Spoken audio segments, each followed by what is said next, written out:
wow, Cryptics. Just absolutely outing my kinks here. Hi, chat. Hi, Changing. Hi, Cryptics. Oh, God, yeah. I thought being an author in 2025 is enough to quell those masochistic needs, but now DS2 as well? Let us know when you need an intervention. Just, can all of you just sit on a couch, just sit my ass down and stand around me and tell me, we think you might not be treating yourself okay. Right? You need to learn to love yourself. Yeah, that's exactly what you want to hear from Twitch chat, right? Learn to love yourself, streamer. That's actually kind of fucking funny. Why don't you love yourself? That's actually really fucking funny. Coming from Twitch chat. Hi, everyone. Oh my god. Okay, so disclaimer. Today might be we're powering through today. I'm nursing a 2-year. Well, no. How many hours now? It's 30 hours migraine. I'm having a ball. It's been a day. It's been a day. It was a day yesterday, and it's been a day today, and I don't know what to do, but we're gonna do it. We're gonna do it anyway. So welcome on and all to this here little corner of the universe, the internet, and all things Twitch, where we try to apply literary criticism to the games that we play. That is to say that we do blur blur blur blur blur blur blur blur blur burk burk. We do literary science to the games that we play. We do close readings, we do structuralist analysis, we do deconstruction, pretty much anything that we can really get our hands on. Maybe not so much try to figure out what the story is, but rather how it's being told, or with what tools and what parts it's all being told. We're essentially breaking over the machinery here, taking a look at the cogs, the dimensions of them, the teeth of them, and debating whether or not it was well put together, I guess. We do this work not just because it's fun, not just because it elevates the media. Both of those things are true, but more importantly, we do it for my own solipsistic needs. You see, technically, legally, this is a promotional channel for my own written work. You see, narratology and storytelling are not just passing fads of mine, they're near and dear to my heart because I'm an author, I'm a writer. I've been a novelist for the past 10 years, I've written 9 books in that time, and I started streaming to try to promote that work. Most recently, you could read me in The Patchwork Sovereignty, this beautiful piece of literature, which is a noir thriller set in a post-apocalyptic Nordic folklore verse, which I'm really happy to finally be able to bring to you. The book itself, think of it as a low fantasy folklore version of LA Confidential, Chinatown, inspired, well, the character dynamics inspired a lot by Abercrombie, for example. So please check it out. Also count the structure. Speaking of which, I do enjoy torturing my characters by giving them everything that they want in the exactly wrong way, which is exactly what Abercrombie does. So, please check out The Patchwork Sovereignty. It's available pretty much everywhere you get your ebooks or print-on-demand copies, but if you need any help, there's a handy-dandy linky down below. If you want to read something else of mine, why don't you check out The Last Box instead? A cyberpunk thriller about the spontaneous eruption of sapiens in a random slug of gaming code and the people who were unfortunate enough to have to try to reconcile with that fact.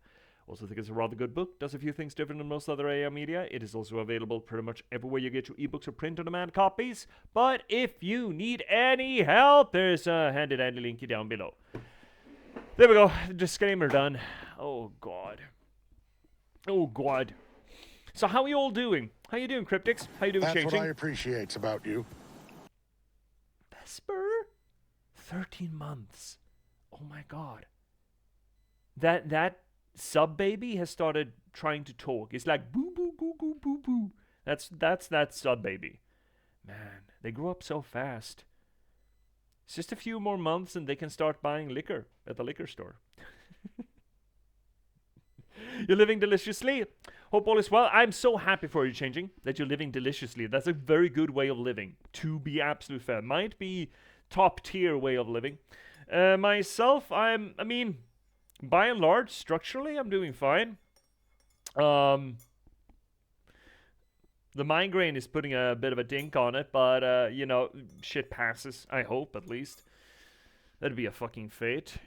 I curse you forever to have migraine. That'd be fun. But you know, it's been around for long enough for it to. It should bloody well fucking go away one of these points.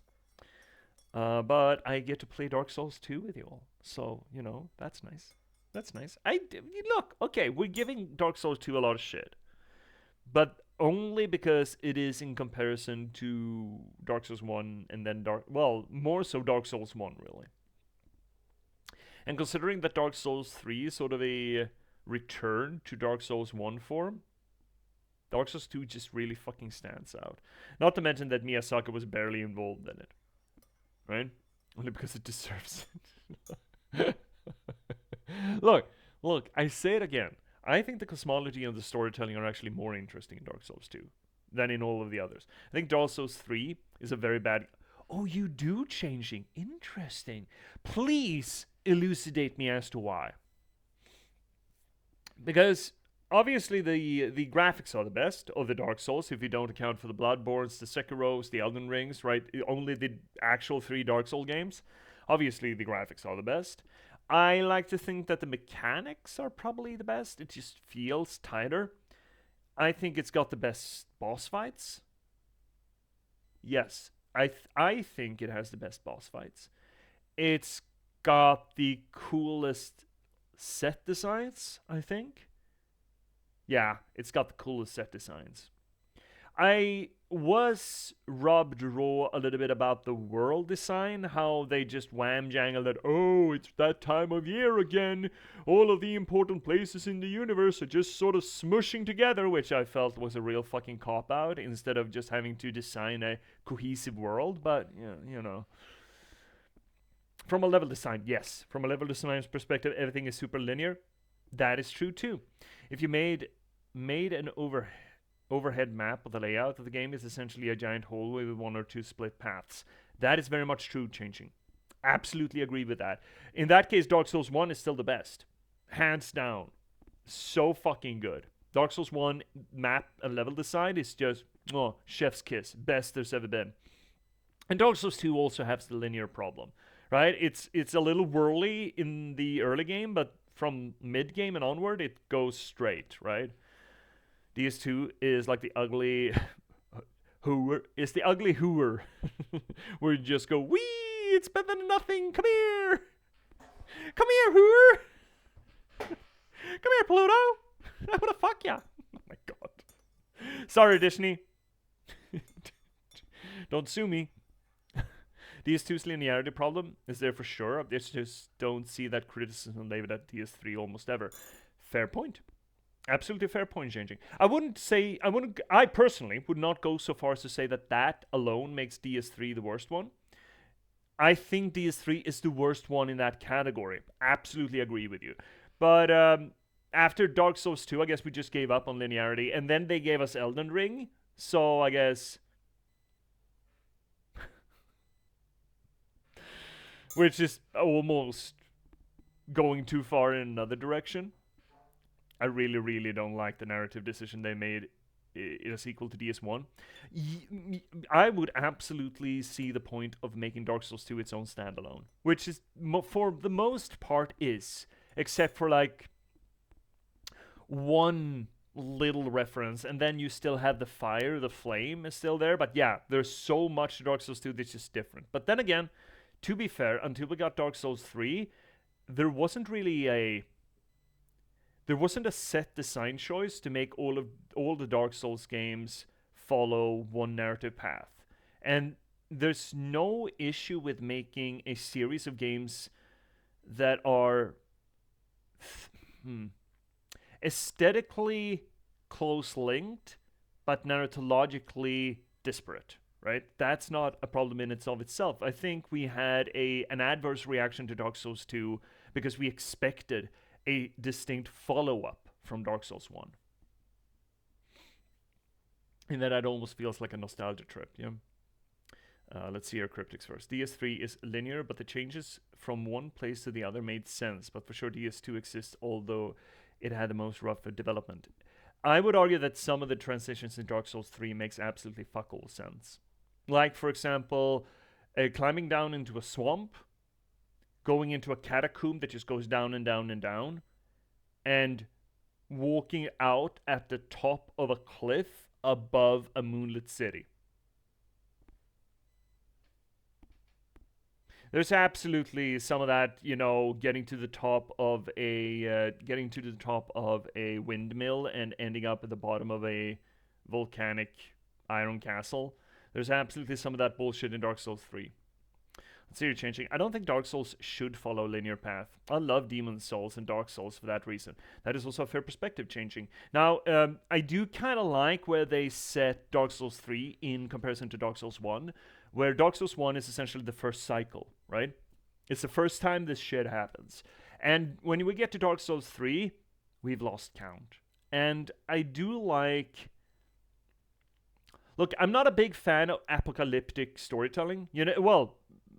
I say that, and having written Patchwork Sovereignty, I'm not a big fan of one singular apocalyptic writing, right? When you have this one big thing that will never ever happen again. It's essentially the stars are aligning and just Cthulhu's coming down, and it's going to be the one time only, hell or high water, and it's going to come and wreck everything.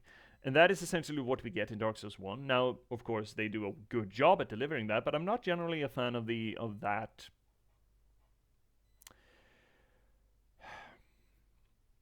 narratological path or that narratological framework. But when you have a recurring apocalypse, when there's just an end of the world that comes around with a regularity to it, I do find that interesting in as so far, what does that do to society? What does that do to the mindset of the world, right? I think that is really fucking cool. If you want to read an example of that changing, can I reach this? Come on, I can. Fuck yes. Let me just root around in my library a little bit. I would recommend this one. This is a really cool book that plays around with I'm scooting on the table. That plays around with sort of the same idea as, Dark Souls 3 then, about the recurring apocalypse. It is Enki Meesen's 5th season, first part in a trilogy called The Broken Earth. And cyclical apocalypses is what this is all about. Well, some of what it's all about. A really fucking good book series. One of my absolute top ever, really. I fucking love The Broken Earth so goddamn much. Highly recommend it. Zero Cryptics, DS2 should be commended because it made the rest of the series exist. You go into a cave, the mountain can go as far as it can. Yeah, highly recommend changing. Please do check it out. It's got a very peculiar narrative voice to it that actually takes part in the story. I've said that it is a first person telling a second person about a third person. And that kind of shouldn't work, but Enki Meesen just fucking makes it blast off. It's really fucking good. Zero Cryptics. To be honest, I don't mind the world building bad in I don't find the world building bad in DS2 bad. It's not why I think it should be spanked for existing. Adaptability. I mean, you know what? Let's boot it up. Let's just fucking boot it up. We're talking about him. We should have him in the room, shouldn't we? Is the Dark Souls in the room with us right now? Let's boot her up, yeah? Let's give it a good whirl. Oh, right. Sound's gonna be... And light... Oh, God. Sounds... Lights... Ugh, God, my poor screens. Oh, they're never gonna recover. Why are you getting visual and I'm not? What the fuck? That's a first. There we have it. Dark Souls 2, Scholar of the First Sin. So, let's see, you're changing. Adjacent to the recurring apocalypse, have you ever played Nier games?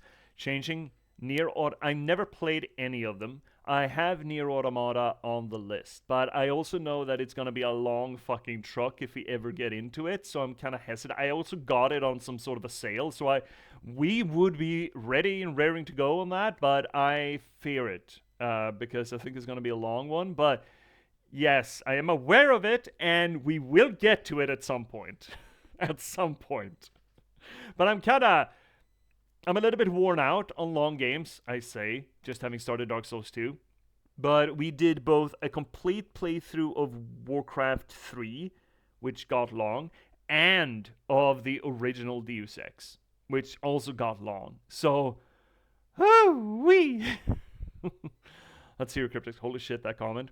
I assume UI did not have a stroke. I just did not read it before sent it. Did I? Yeah, that's fair. I mean, I think I hope I managed to decipher it. Let's see you're changing. You're playing Near Replicant on sale yesterday. Oh yeah? Diving in. Very surprised by the narrative and choice of presentation on it. I've heard good things of Near Replicant as well. God, those are some long boys. They are fucking long boys. 19 streams. They are both Warcraft 3, and funnily enough, both Warcraft 3 and Deus Ex share the podium for the longest games ever played on the channel, on 19 streams apiece.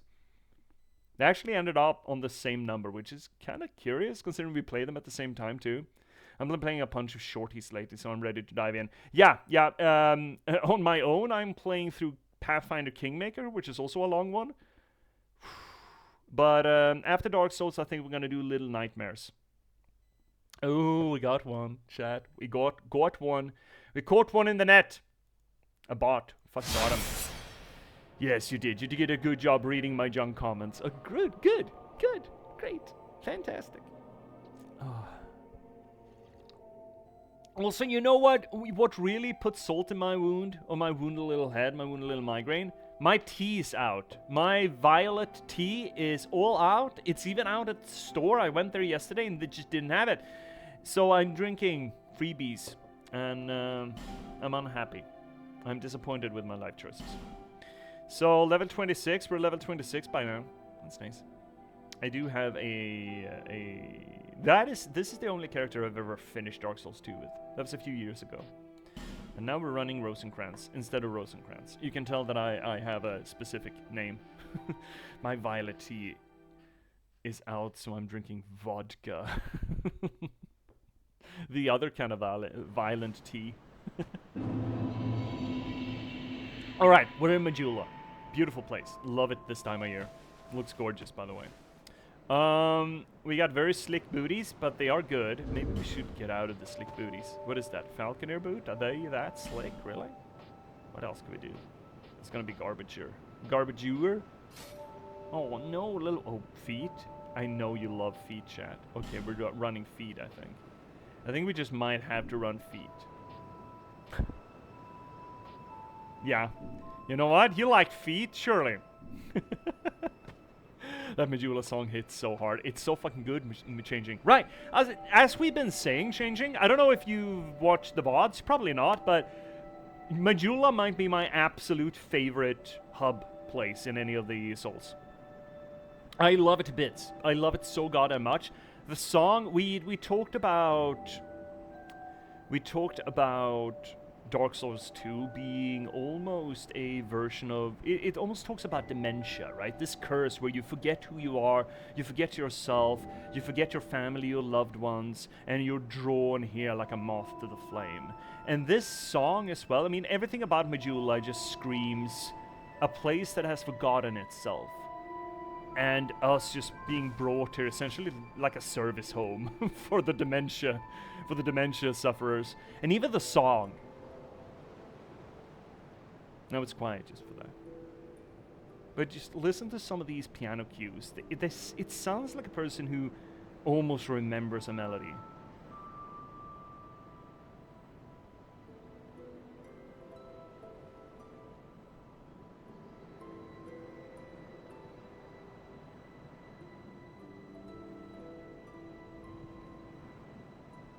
There's a particular set of keys in it. This? Yeah. It's like, have you ever sat in front of a piano and you can just barely make out?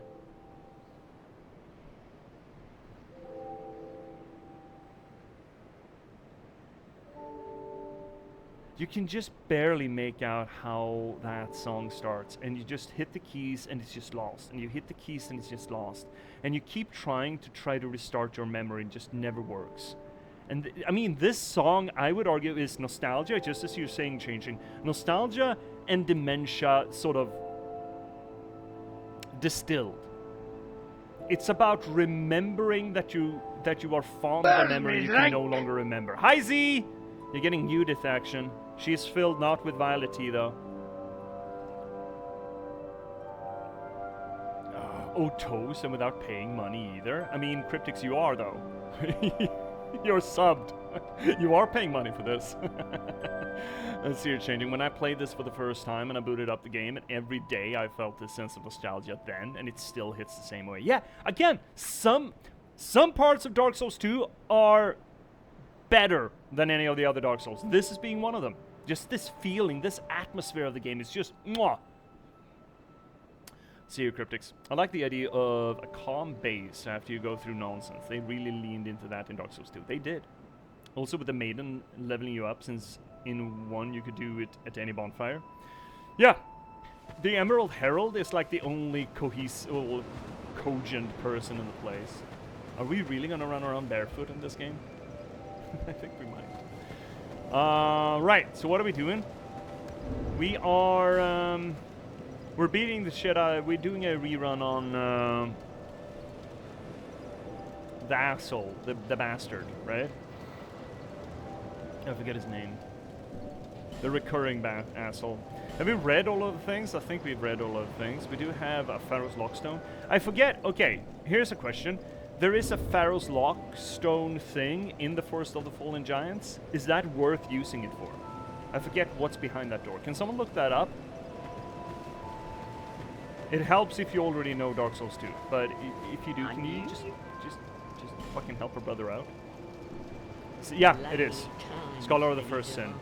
And we're going to talk about, once we get further into the game and we get revealed some of the cosmology, I think that's going to be in the third act. We're going to have a lot to talk about as far as it comes to what is the Scholar of the First Sin and what is the first sin and all that.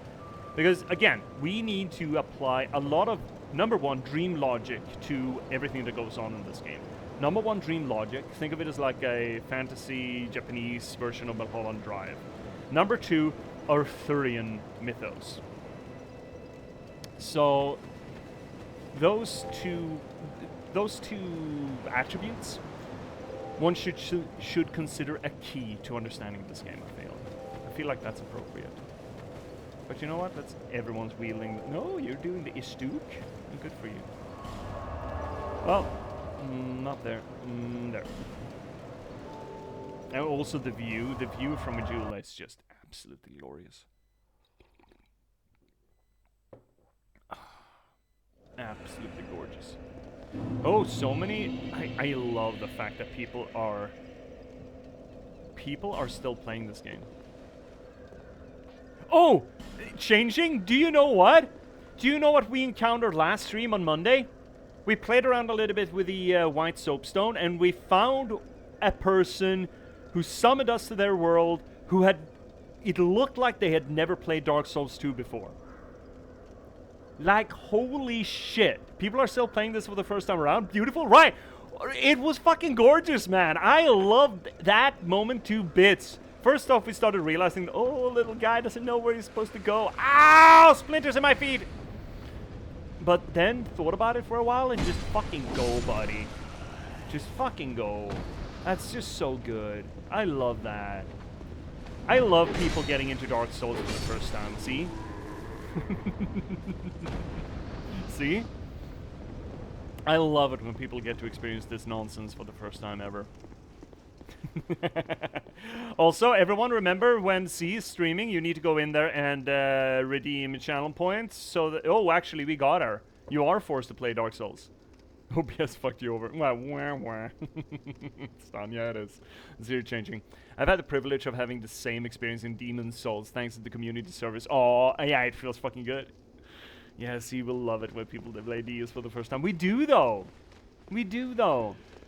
Look, okay, so get good aside. No, no, no! Get good jokes aside.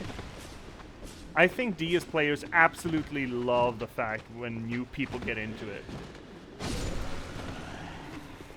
Hey, buddy. When you give me a bum. The Force Pharaoh's lock has a... Oh, God. Yeah, oh, yeah, right. Thank you, Vesper. Shout out for Double OZ. Yeah, shit. I'm completely ass-oving backwards in this game. Or this obligation of streaming. Okay, so we really need to open that lock then. Titanite slab is fucking clutch. Okay, we're doing it. We're doing it. We're doing it. We're doing it. We're doing it, I suppose. So it's over here. Anyone can finish Dark Souls 1. You can cheese the old hell. Yeah, yeah. I mean, yes. Yeah. Woo! Right, that's the thing that happens. Great. Perfect. All according to Keikaku, by the way. Right, guys. Serve.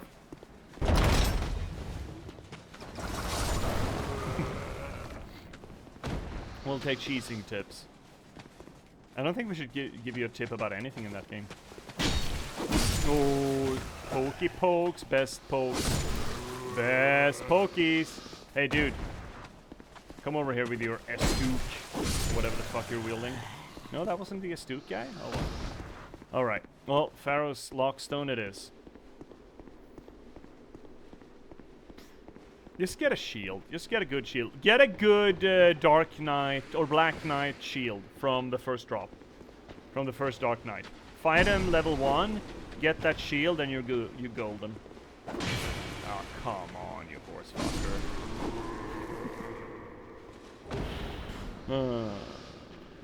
These two also has the only PvP in Souls I've ever cared about. Really? Why? That sounds fascinating to me. Why? I want to understand it. I've never been much into the Dark Souls. Well, I mean, I say I never been much. That's true. So we stick the stone into that guy's face, which highlights or opens a potential door over here. Okay. Right, magical doors or hidden doors work different in this game. God fucking damn it. The deliberate pacing of it? Okay, cool. So I usually been part of the PvP covenants, but only the protective ones, and I never gotten really into, you know, the whole dueling part of the PvP. So I guess I haven't been much into PvP, really. But that is interesting. That is really interesting. I didn't know. Never knew. Alright, let's go. Go ahead and play. Oh, wee! Hey, Monix! How you doing, buddy? Hey, guy. Ooh, that was close. And I think second guy's coming. Oh, shit, camera. There we go. No, you don't. No, you don't. No, you don't. This sword is just fucking cheating, by the way. No. There we go. I love that we're running around barefoot like this. Zero changing. There was a channel on YouTube that did Dark Souls 2 PvP videos with commentary, and he'd do live sports breakdowns of the fights. It was very unique and elevated the experience for me too. Holy shit, really? Not everything is fine? Oh no! I saw that doing good. Well, it's very rare that everything is fine, right? Everything's sure as shit not fine with me and my 2-day migraine. Ooh-wee. Alright, dude. Come on over. Poke. Poke. Poke. So what we want to do with this character, I think I want to do a hex build. I believe I want to do a hex build, but I've never done anything of the like. Whoopsie.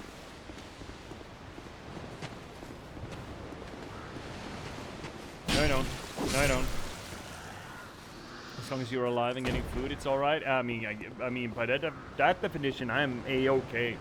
Well, getting food is turning out to be a bit of a hiccup, but yeah. All right. Well, we're just running him.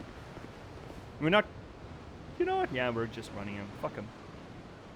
Yeah, fuck him. Let's go.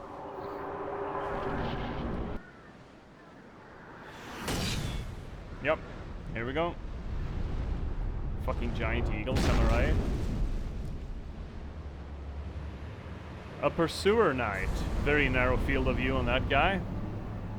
So these are the top tier boys in Dark Souls 2. Everyone loves them. Everyone adores a Pursuer Knight.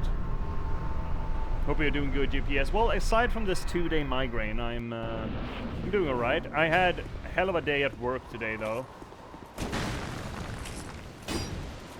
Largely because half of it was all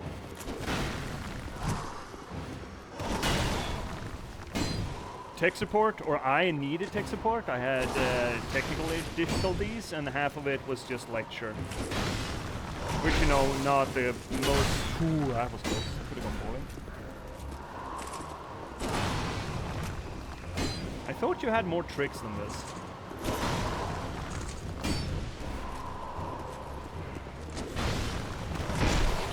Oh, he got me? Oh, that's unfortunate. Oh, I missed him!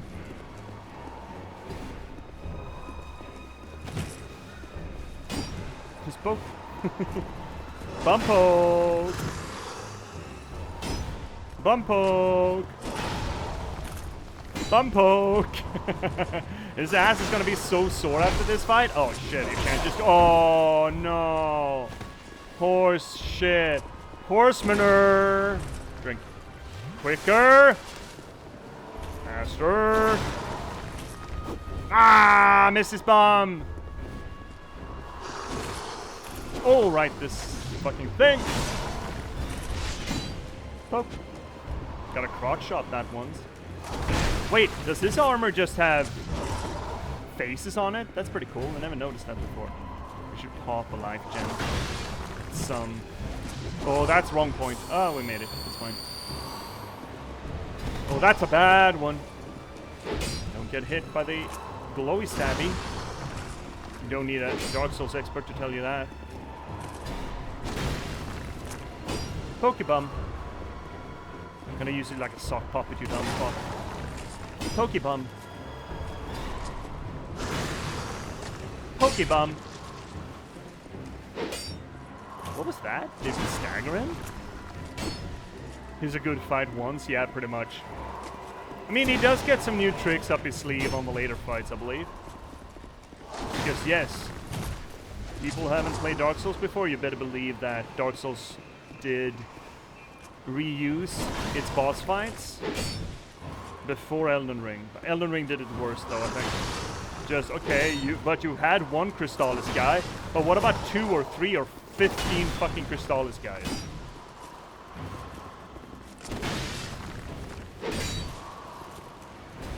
Oh, I miscommunicated that button. Push!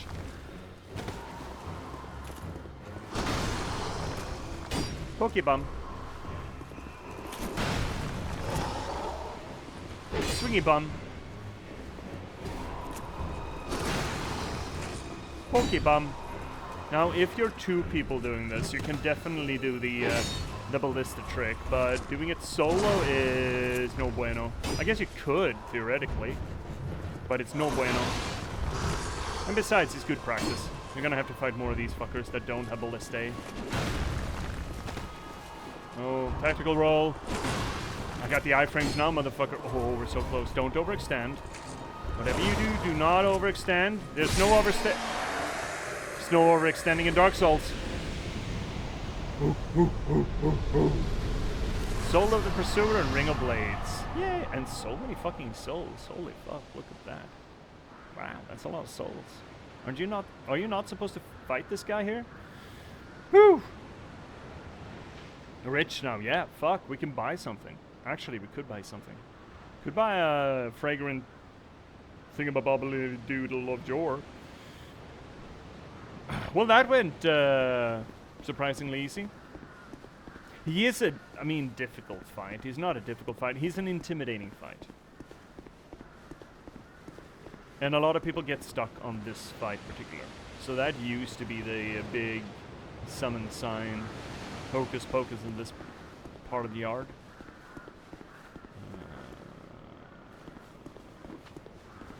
We are not going straight to the Bastille, I think.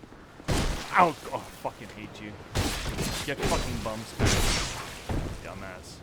Oh, you didn't die? I need more strength. This is unacceptable. Hello, old giant bud. Alas, nothing happened. Oh, poor guy. Poor little guy. So, by that little nest, we could go someplace, but I don't want to go someplace right now. I want to go someplace else.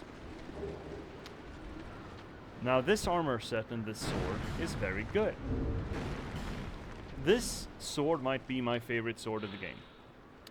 Drangleic sword, great sword of Drummond, royal army captain. An old and unadorned sword, perhaps, but the pride and joy of this venerable captain. An heirloom passed from grandfather to father, and then from father to son. Drummond and those before him used this sword to repel those who would threaten the great land. So, is there an actual story, or quest, or anything in these games? See? You wouldn't believe how much fucking story and quests. Well, yes, there's story. There's most definitely story. As we've said, most of that story comes in the form of either you being talked at, that is rare. Most of it is in item description. Most of it. Is there a story for us, surface level people? Yes, there is. There is. Because you are going to get talked at. Like, there's intro sequences that frames it. This game is maybe more coy about it, because the first game essentially tells you straight off the bat that you're supposed to ignite the first fires. The third game is even more blatant about it, where, oh, you need to reignite the flame. This game, though, you don't know who you are anymore, and you being drawn here. Make of that what you will. No, I like I pay attention to dialogue. Yeah. What was I thinking? So, I think this sword is cool. It requires a lot of stats, 25 strength, 20 dex, but it has ace scaling at level 1 for dex, so it is essentially a dex build. It looks cool, I think. I think this sword looks fantastic, and it's got a weird moveset. This is, back in the day, this is essentially a unique moveset. Like, doing that little flourish, it's weird, and I love it. I fucking love this thing. Also, that is a parry, I believe. It's a weird parry, but that is legally a parry. I love this thing to bits. Just saying, love this sword. We're probably not gonna run it this time. We certainly can't use it now. But love that thing. Let's see, I remember playing Zoma and being like, so why is XYZ? And you being like, oh, you were told 30 minutes ago. I mean, yeah, that happened. That is the description of what happened.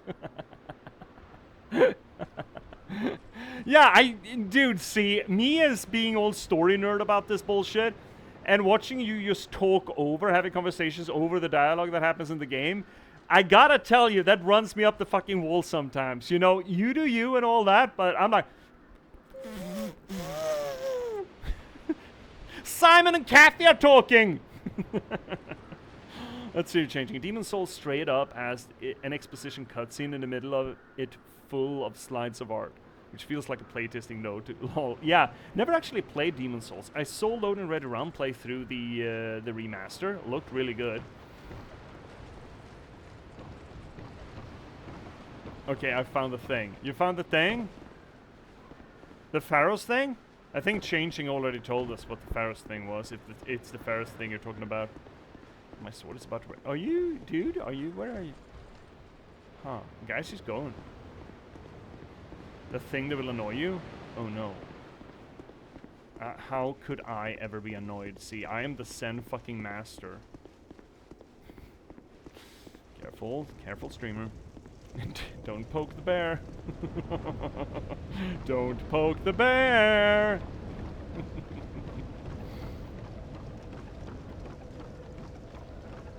My migraine is easing up though, that's nice. Okay, so I think we've done anything we need to do. Nullify the human effigy's effect? That sounds like the exact opposite of a thing that we'd want to do. Also, that is... Okay, here is a question. Changing, you seem to be an old Dark Souls 2 hand. Why are certain of these bonfires lit or... Well, they have orange border here. Why is that? I don't understand. I'm going to ruin Dark Souls for you. Well, see, here's the thing, see. Dark Souls 2 has very little dialogue for you to talk over. So, you know. Hi, Snack. Highest connection chance by level. No. Wait, what? What does that even fucking mean? Have you used bonfire aesthetics? No. So that color changes. Look at that fucking guy. Look at that fucking guy. So what? The color changes if we asket it? If we askeet? Hi, Miss Emerald. Miss Herald. Yeah, okay, she just goes on and on about that. I want to see if we should buy that fragrant branch of yore, though, now that we have so many soulsies. It's either bonfire aesthetic or people are online. For your current level for summons, that's where the highest likelihood to get summoned or get help. Oh, really? Interesting. Can't remember which thing indicates which. Oh, alright. Well, that's interesting. I didn't know that was a thing. So, we have stuff to buy from this little lady. We have a fragrant branch of yaw, which... There we go. A fragrant tree branch with a faint sweet smell like cinnamon restores the life of things turned to stone, which seems helpful. Extended inhalation of the branch's scent can lead to coughing and nausea. Okay. Well, we know of 2 statues and there are going to be more. So, you know, I think I'm just going to buy that.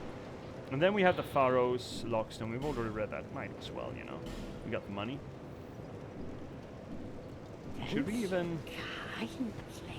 Yeah, I mean, it is a limited item, which we need more of. This game has the Soul's memory mechanic, which makes online harder, so it's a more obscure way to help people understand if they can play online on their Soul's memory.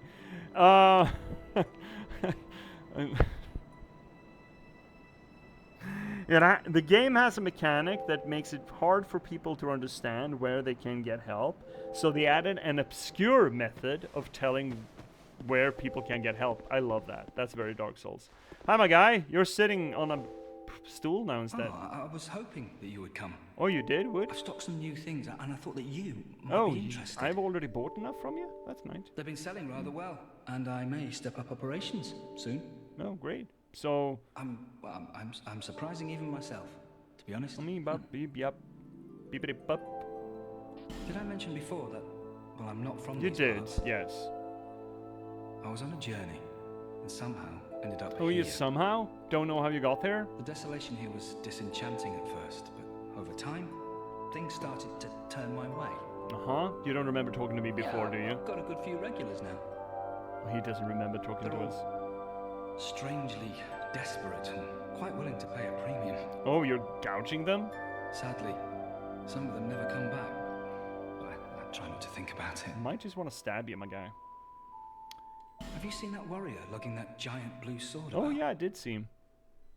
I'm no expert, but that appears to be a fine specimen. The warrior or the sword? The monstrous thing has a peculiar design, quite unlike anything found in Vulcan. The warrior or the sword? If you should speak to him, would you ask him if he won't sell it? I'd have to take another look, but I'm confident I could offer quite a price. I considered returning to my homeland, but I've decided to stay a while longer. Stay a while and listen. I've started to turn a handsome profit now, and I can't bear to give it up. I do like the idea that he just doesn't remember. He's an amnesiac or a dementia shopkeeper. He just doesn't... He believes he has regulars, but he doesn't remember the regulars when they come by. Like, oh, have I told you that I'm not from here? Like, dude, you told me like 15 minutes ago. Yeah, that's what my other regular says. You're like, I'm your only regular. I'm the only customer. Would you like to buy something? I usually mark up the prices for my other regulars, but would you like to buy something? You're like, you usually do what? Hey, have I told you that I'm not originally from here? It's kind of, I mean, it's funny, but it's also kind of fucking horrifying. Look, I I've had dementia in my family, and it's one of the most disheartening, horrifying things that I've ever fucking seen. but it sure can be played for laughs. But that's one reason why I still love this game, right? The atmosphere of it. How it really leans into its theme, and that theme is a deeply personal journey kind of thing. Okay, what do you have? Shields, more armor. Okay, you got... Alright, you got fancy, I shouldn't say. Fancy stuff of the enemies that we've met, and also a elite knight sword, or armor. Coming. Braden steel is used widely in Drang Lake. This fine alloy is made from ores mined in the Southern Kingdom. Equipped, crafted from the Royal Blacksmith, finely polished and ready for battle. A piece of basic minimal equipment. At least it's light and easy to use. Her. Domestic Volgan soldiers are infamously timid. Infamously timid, you say?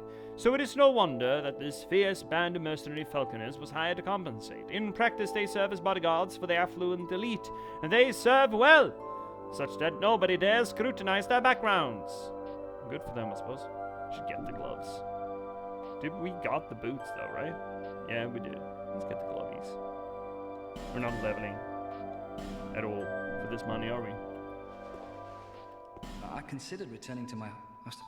Okay, we've asked him all the Finished things. already? Asked him all the things. Let's see if we can get one level in.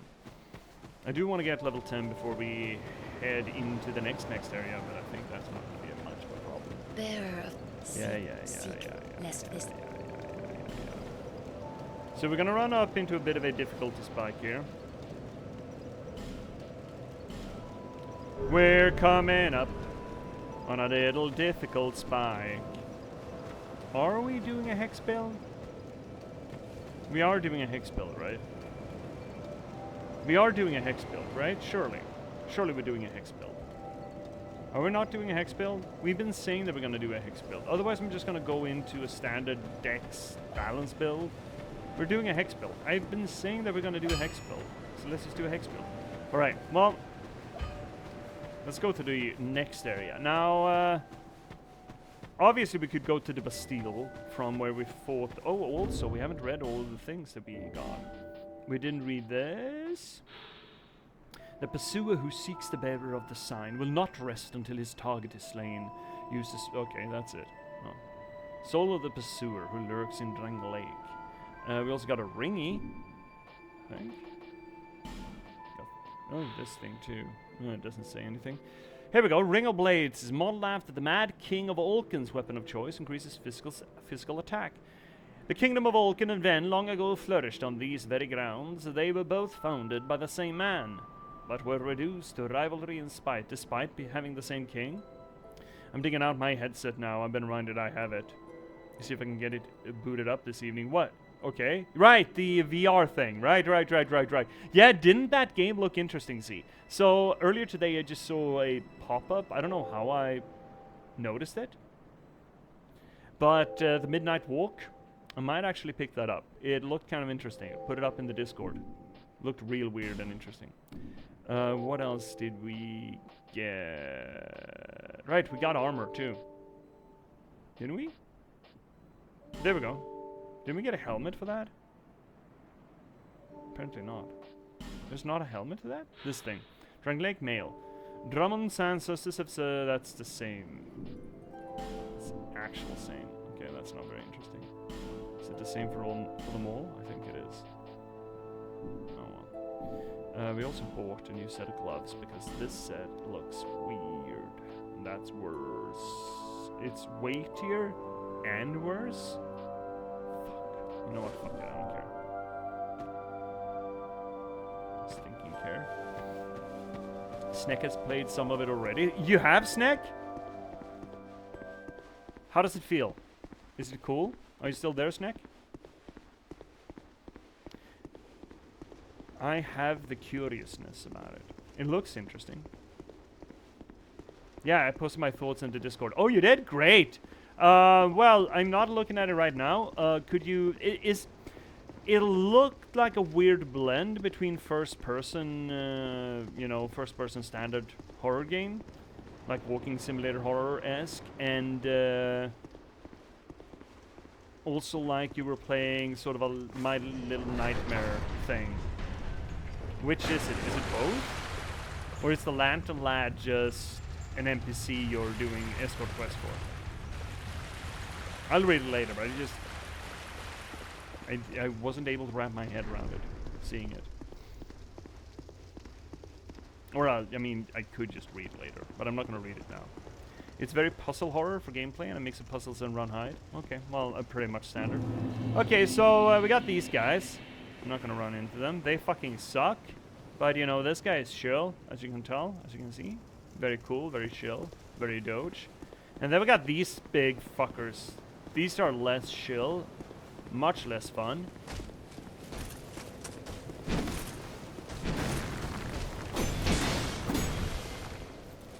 I'm doing quite a bit of damage to him, though. Oh, missed him.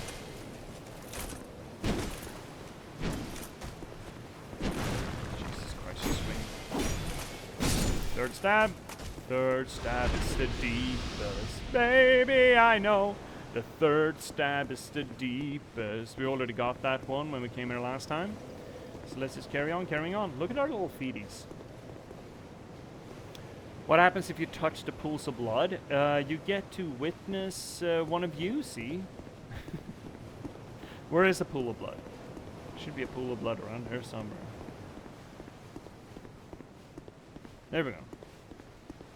So if we touch a pool of blood, we get to see where someone has died previously. Or in this case, many someones. They all got their bonkers wonkers. So apparently they've been fighting a lot over here, and they've done it poorly. So it essentially serves as a bit a quote-unquote warning. You can look, oh, there are so many pools of blood here, there must be something dangerous over here, and you can click on them and sort of figure out that, hey, interesting. So, let's actually do a little bit of literary science here. Running full speed off a cliff, or that. That has happened. 90% of it's falling to their death, I swear. Yep. I have no idea how people managed to get over there, though. I have not a single fucking clue how they managed to get blood spatter over there, but... Can you jump that? You can't. Surely you can't. No. Okay, so... Let's talk a little bit about architecture. Because architecture and environmental storytelling is something that Dark Souls has, for a very long time, been very, very good at. So what we previously ran into was pretty much bog standard fantasy medieval castle that was run over by a green, right? Nothing terribly fancy, nothing much to talk about. It looked old, like real fucking old, in that it was decrepit, right? We had trees just running rampant through it. This architecture is distinctly different. Now, hypothetically, it's pretty close by. I think you can... That is the castle that we were talking about previously, I think. I believe. Is that... That's not the Bastille. No, that's not the Bastille. The Bastille is farther out. But I think that up there is the castle. And you can see this place from over there as well. That's what the water kind of looks like. Man, the skybox is beautiful, though. Just look at that. Don't look at my character. Look at the skybox. Holy shit. I do like the look of this area. So... We have this Gothic architecture. Now, anyone who previously... Oh, ads are coming in. Tough. I'm just going to run through them. Cheating? Dark Souls? Never. Of course not. Never. This is the first place I do usually a lot because I buff my flask and get some levels. Yeah, it certainly is a place to level, right? Because the mobs do have a lot of souls to them. But for anyone who previously played Dark Souls 1, this will ring bells. That cathedral specifically will ring bells, feeling like the Honor Londo Cathedral. So what you have is, sure, it's still fairly bog standard fantasy castle architecture. This is a little bit more Gothic. But when we walk down here, we also have these statues. I've actually never looked at them and noticed that they have an eagle head with the big sword, kind of looking like a blend between Arthurian statues, you know, the promised king kind of thing, and also Egyptian mythological motifs. Like Horus. Horus was the hawk-headed fucker, right? Or was it Ra? No, it's Horus, right? And that is fascinating. I've never seen anything like it. The knotwork looks distinctly kind of Celtic, right? I think. The knotwork on the cloak. And then you have this mosaic on the floor that kind of looks Mycenaean, Roman. It's a weird blend of cultures here. Celtic, Roman Greek, and then Egyptian. And then you have this Gothic cathedral over there, reminiscent of what? Oh, obviously, I mean, there is only one basic example of Gothic literature, Gothic architecture as far as cathedrals go, and that's Notre Dame. It's not the only one out there, but it is the one that everyone goes for, right? It's just a weird eclectic mix. The stonework is, I mean, shit's all obviously fallen on hard times, right? The ocean is sort of swallowing this place bit by bit. But the bits that are around are still vibrant in a way, which is also kind of weird. There's a lot about this area that stands out. Hey, buddy. How much do you suck? I forget. A bit. You suck a bit. Like mid-bit? Mid-suckage?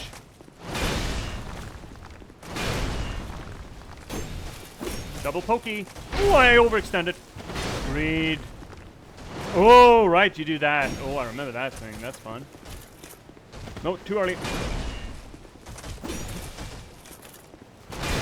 So, one of the most important things of any Dark Souls, see, this is for you, this is information for you or anyone else that's new, never played the Soul Seas before, is stamina management. You need to keep track of that. Never overextend.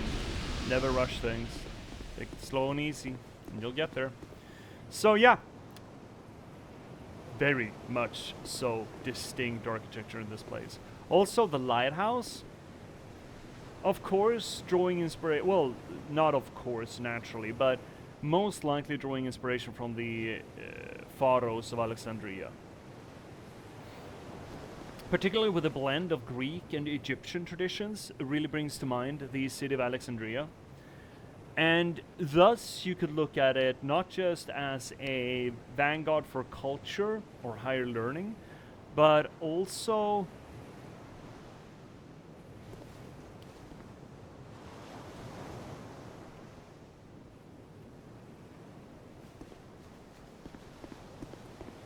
no, not also.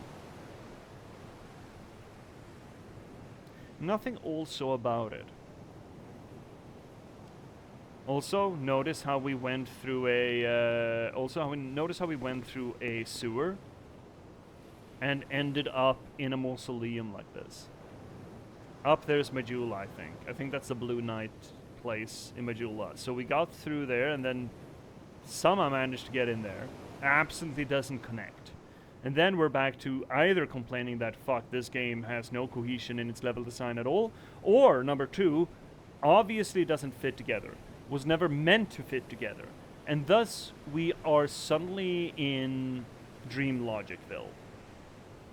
Where you know, when you're, why not both? Porque no los dos? I'm sure that you've dreamt and you've walked through the bathroom door in your house and ended up at a picnic outside in the garden or at the pool house, you know? You had these weird scene transitions in dreaming, and I feel like that is really where the obvious associations to dream logic kick in vis-a-vis this game. That just doesn't fit. It just does not make any shape or form of sense. And it brings to mind, or it brings us to feel, makes us feel that this game just doesn't really, the game world feels unreal. It feels disjointed. And you could argue that, yes, again, you could argue both, but you could argue that the world design is just not there. It's just not cohesive. But I do like the read that it instead is meant to evoke this feeling of disorientation, this dreamlike disorientation.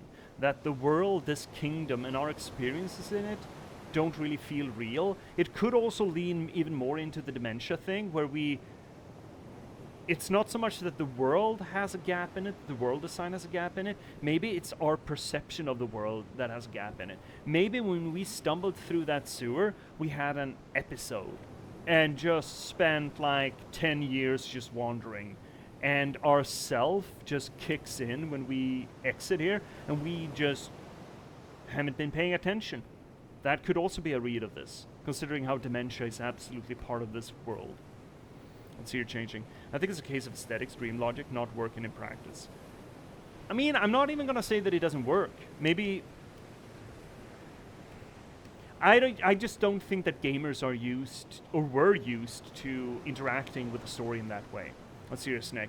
The tiered level design in Souls 1 and 2 has always been a very neat, but overly complex map structure for a game with no maps. I think that is not the curse of Dark Souls 2 so much as Dark Souls 1. Dark Souls 1 had a lot of that, and I love it for it.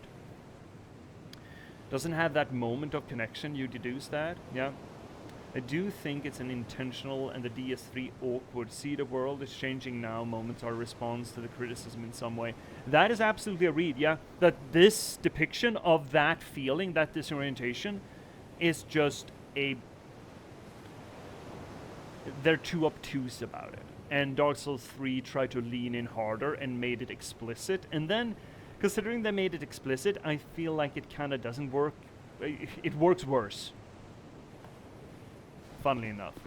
I don't like the level design in Dark Souls 3 at all. I love the aesthetics of the levels in Dark Souls 3, don't get me wrong, but the connection between the levels I like less than this game.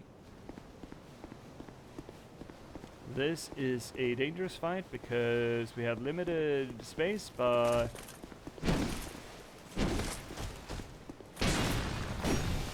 You know what, can we do this downstairs instead? I would love to do this downstairs instead. Yeah, come at me, bruh. Oh, come on, dude, my guy. Also, the design of these big Colossus knights. Colossus, right? Big knights in this greenish armor, round shields. Have you guys looked at Bronze Age armors? Like Mycenaean battle armor? This is not completely dissimilar from that, actually.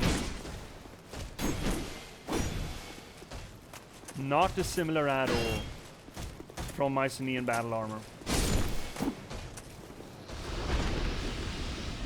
So it's a bit of a hodgepodge when it comes to... Oh, look at the... Oh, that way. Let's take a look at the door. It's hard when we don't have the full length of it. Those are ropes, usually associated to water, an ocean. At the bottom there could be some sort of face or fish, maybe? You have a garland up there, you have some knotwork again, feeling kind of Celtic. I think there's an anchor down there. Or is it not just knotwork, maybe? Oh, maybe this is better. Interesting. I don't think any of you were around when I played Elden Ring and did this kind of stuff with it. And we spent like half an hour just talking about a door.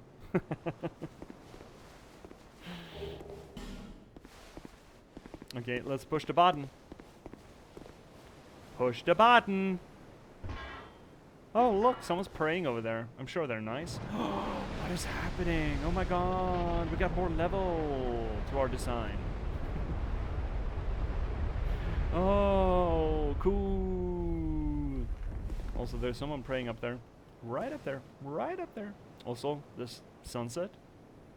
Man, the water feels real oily. Which could also be a dream-like thing to it, right?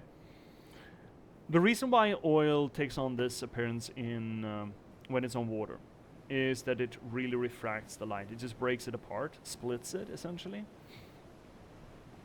And that refraction of the constituent parts of light, if you're looking at light like reality, the refraction of light as a symbol for reality could absolutely be another read as to that this is dreams. This is dream logic we're running with.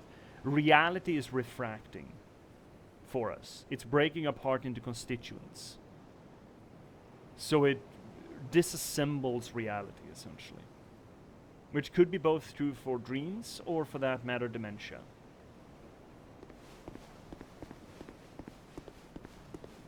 When do the Heidi 90s start fucking with me?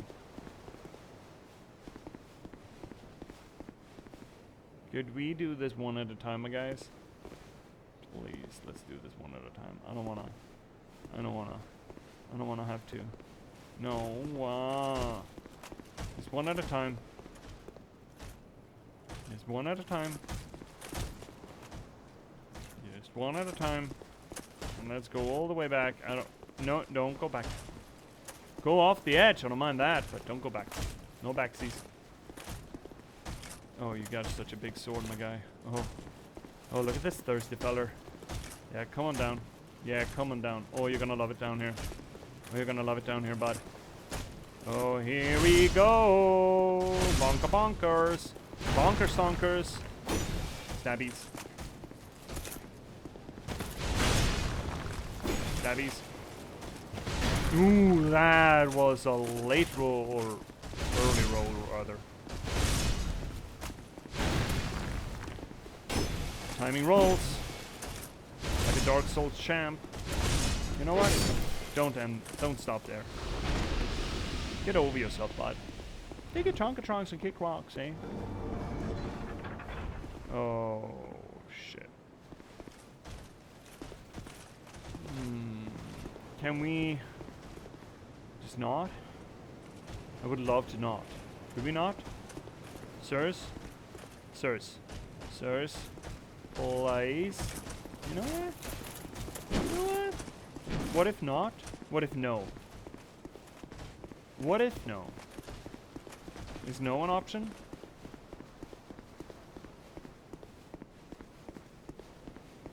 Man, look at this cathedral painted glass. Look at that. Holy shit, that's gorgeous. Oh, big. From the chandelier! Okay, we're not doing this one at a time? Oh, well. Dang it.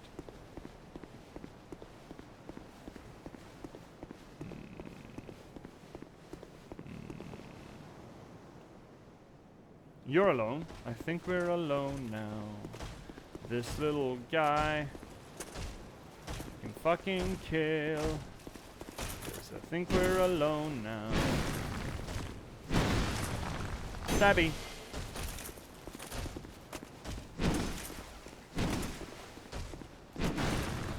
Stabby.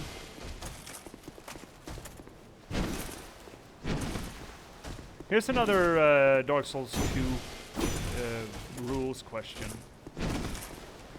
I noticed that the fire damage on the sword seems to scale on its own kind of metric. Is that fire metric something that we can level? If I look at this, thing. If I look at this thing. Oh, see, there we go. Down there in the scaling, you can see that it scales D&D with strength and dex. Then it scales C with fire. What the fuck is that? Is that faith? What is that scaling? What does that scale on? What is C? What is C? What is C and what is other? Because generally, again, for anyone new on Souls, this is how the scaling works. Up there you have the requirements. So you see Mighty Arm Man, that's strength, obviously. Handy Dandy Lad is dex, and then I forget which is which. I think the first one, the skull, is intelligence, and the star is faith, I believe. I don't know. And that's the number there is the required stat to wield it in one hand. And then beneath that, you have the scaling, how much more damage you get per attribute point. So this sword has pretty shit scaling for strength and dex, but it has a little bit better scaling for flame, and I don't know what flame is. Faith plus int for the fire and hex. Okay. So this technically does get better with faith and int. Cool. Is it just fire and hex? Which one of these motherfucking things is hex? Is that the eye? Is that hex? I mean, maybe we could actually look at it. Eyeball. Eyeball is hex. Great. Okay. A little bit unclear, but you know, here we are. You know what I kind of want to do? Kind of want to do this shit upstairs. It sucks, but I kind of want to do it. It really sucks, but I kind of want to do it. Kind of need to do it. Hey, you guy! Can we talk? Can we have a conversation?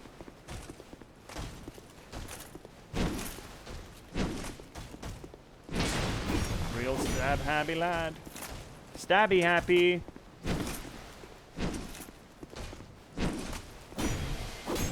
Boom boom.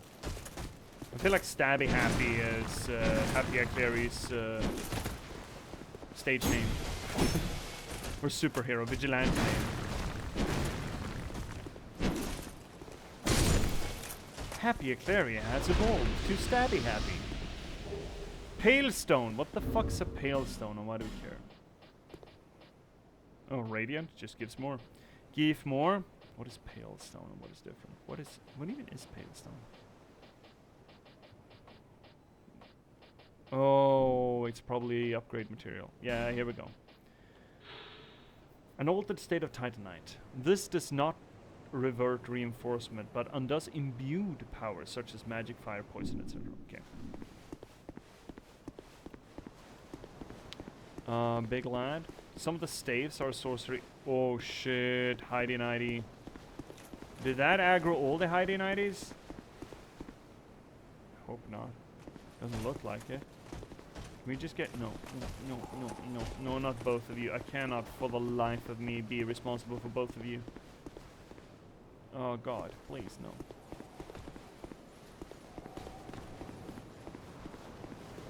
Yeah, some are enabled for both and some are just exclusive. Yeah, there's a lot of unexplained shit. I mean, nobody explains what... Well, I mean, a little bit. We actually read the stats for it yesterday. Well, Monday. How evasion works. And adaptability. But, you know. There's a lot of weird ins and outies in this game. Again, mechanically, it is not a strong contender. Oh, I missed him. No, I'm stuck. Geometry is trying to kill me again. Help, Mom! Geometry is trying to kill me! Get the geometry off me, Mom! Hey, that'd be a pretty cool name for a dog. Geometry.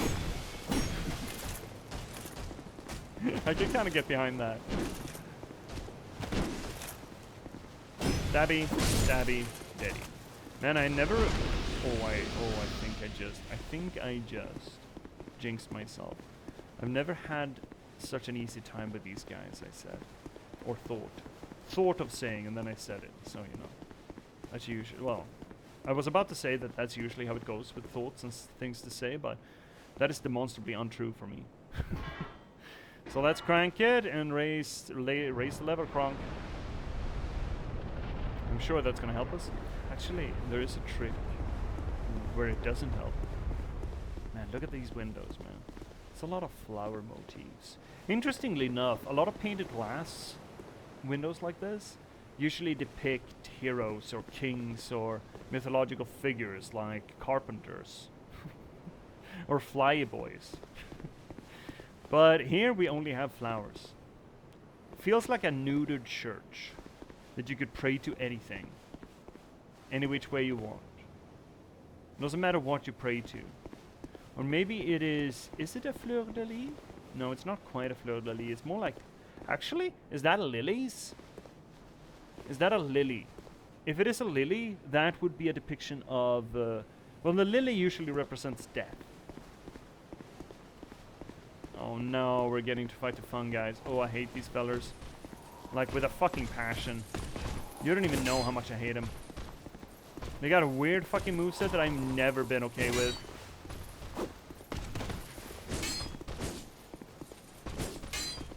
Oh, right. Oh, they stagger at least.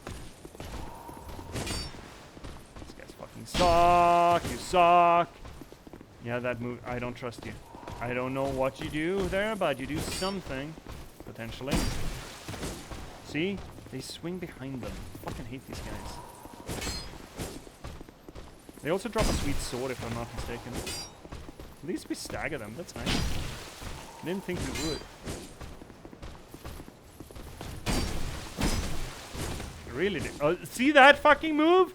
I don't know how many times I've been tagged by that fucking thing. I still don't understand it. And now you're gonna do that. Right. I don't trust you, you piece of fuck. Yeah? Oh, you did a thing. I hate you. Hate. As my replay was my first scholar run, all the new enemy placements really messed me up. Oh, I don't doubt. So much of these games is... Oh, I almost fell off there. It's all about knowing enemy placement and knowing what kind of shenaniganery you can get away with at any given point. Alright, are we doing dragon? I think we're doing dragon, right? Oh, that guy. Oh, no.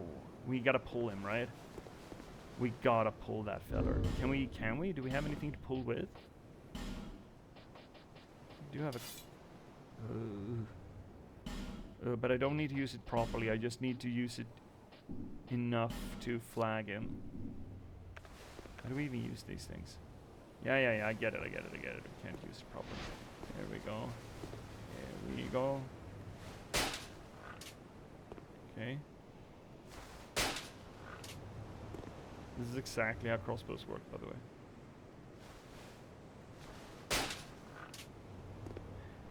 What am I fucking up here? I don't want to run up there because it might activate something worse. There we go. There we go. Actually did quite okay damage on that, surprisingly enough. Well, you got a spare? Well, that's fun. Oh, yeah, I just said. That's fun. And I meant it so much.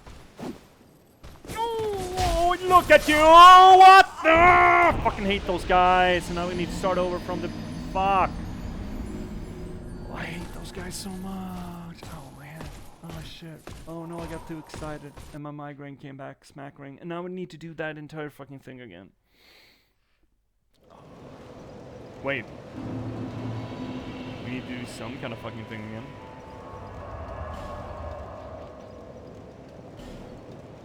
And now that this place isn't orange anymore, which would seem to indicate that we can't get help anymore.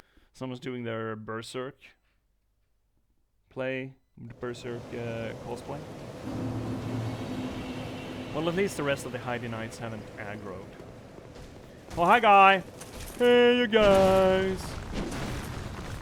It takes so much goddamn time killing these fucking things.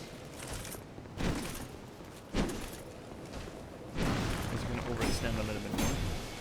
Oh, well, that goes faster. Never mind. Never mind.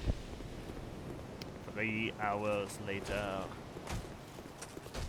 No, too early. Oh, I'm just spamming now. And swing at this movie.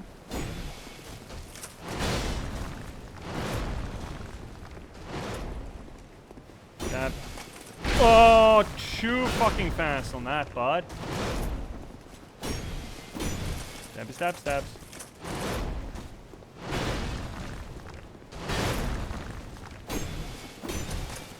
Oh, and one more. Oh no, the overextend. Oh, the overextend, chat. Did you see that? Oh. Well, we do have the passive regen. Maybe we're gonna get back.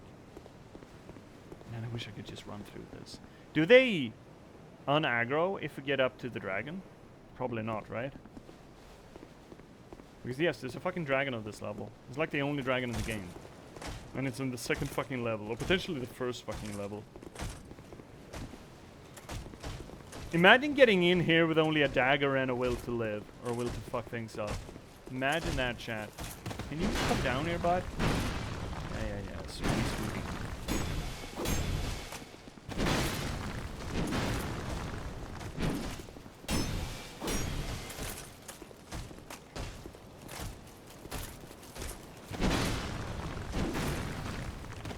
Too early. Much too fucking early. Much too early. Okay, we're popping a life. Popping a lifeline gem on that. Okay, now this fun part. Why is this even a thing? Why is this a place? Why do we do this? I don't know what to do with my... Can we just go? Go time! Take your top off, man. Take your tonka trunk and kick rocks, eh, bud? What time is it? Okay. It's like halfway through the stream. Yeah. Man, I think I'm gonna do a bonus stream of this on Saturday. Maybe go long, even. How do you like that? Do you like that, chat?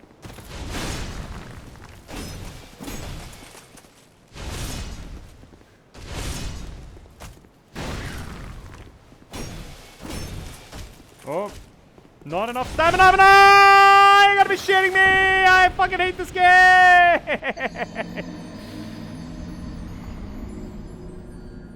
Ow, my head. Fuck. I upset too greedily and too deep. This is the one level. No, it's the second level in this game that I sometimes just actually farm out these guys so they don't respawn.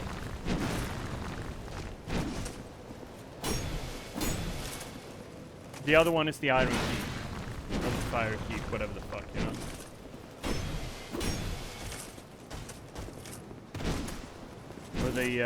Were they fucking Naruto knives?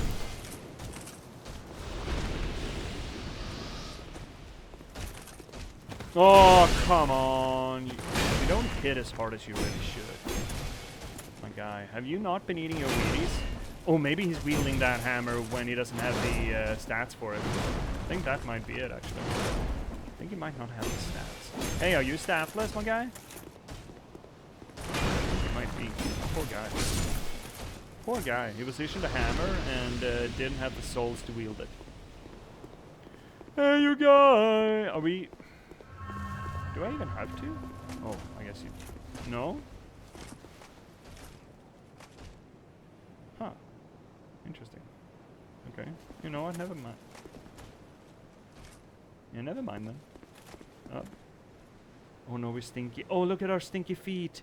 Oh, look at those stinky feet. Oh no, we need to hide those stinky feeties. Oh, we can't run around in those stinky feeties. Oh no, no, no. Like, I don't like leaving a guy behind my position, but you know, if that's gonna be the way he is, but you know. Also, can we fight you like here? Or are your friends gonna help?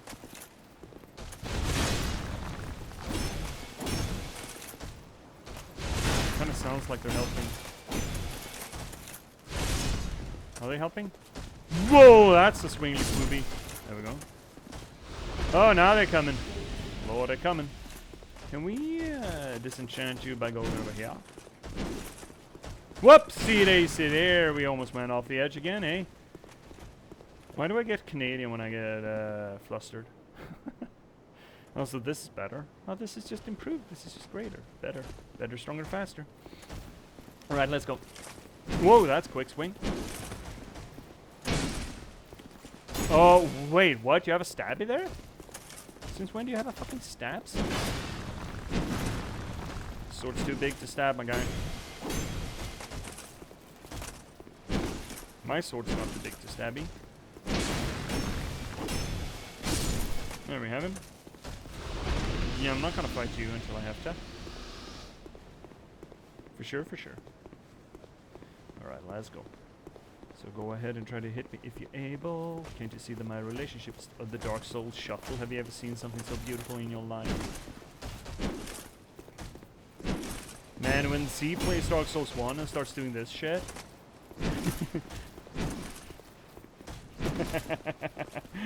Are we winning? Hi, cats! I mean, yeah. I think so. We're dying, but we're winning. That's the thing. Dark Souls is not about dying. Dark Souls is about keep going, right? It's not about actually managing. It's just to keep shoving your head against that wall. Oh, can we pull one of yous? We can. No, we cannot. Fuck. Shit. It's about winning. It's not about winning. That's the beautiful thing. This game is about friendship. The friends we made along the way, like this guy. Like, it's about continuing on against adversity. He did manage to cliff himself, so I did miss that. Oh, that guy? Oh, no, don't go back. No. I pulled too greedily and too deep. Oh, he's still there. I feel like cliffing yourself, as you call it, is a required experience. Can we please, just one at a time? Oh yes, oh yes, oh yes! We're getting them one at a time. One at a time. Fucking Darth Vader, look, breathing motherfucker right here.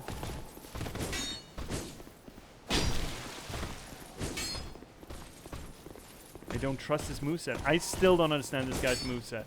I have never understood this guy's moveset. And I think I never will understand this guy's moveset.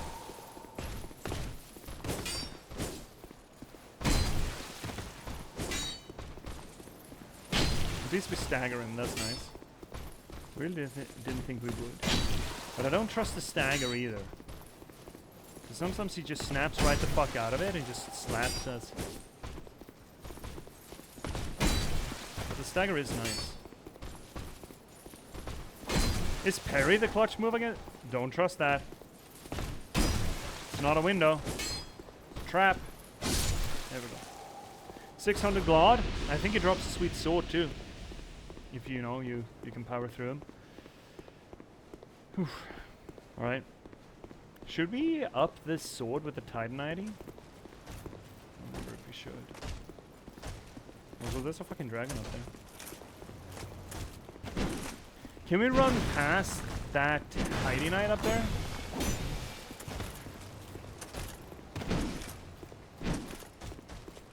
Oh, I did bad.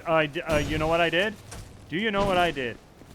I didn't release the button. I held it like a fucking idiot. Absolute melon.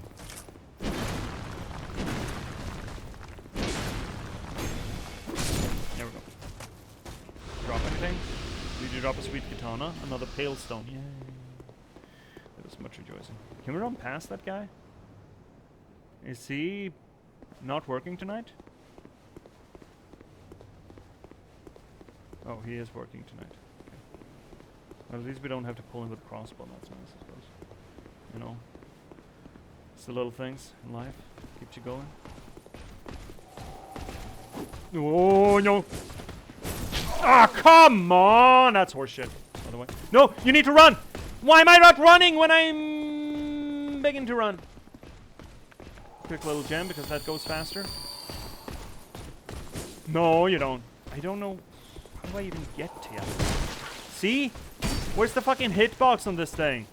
That is not a regulation size hitbox, by the way. I fucking hate these guys so goddamn much. You don't even know! No! I fucking hate those guys. I hate this guy specifically. I don't know how to get to him. Do I have something to parry with? Fucking shield, I suppose. Oof. Hi, Shay.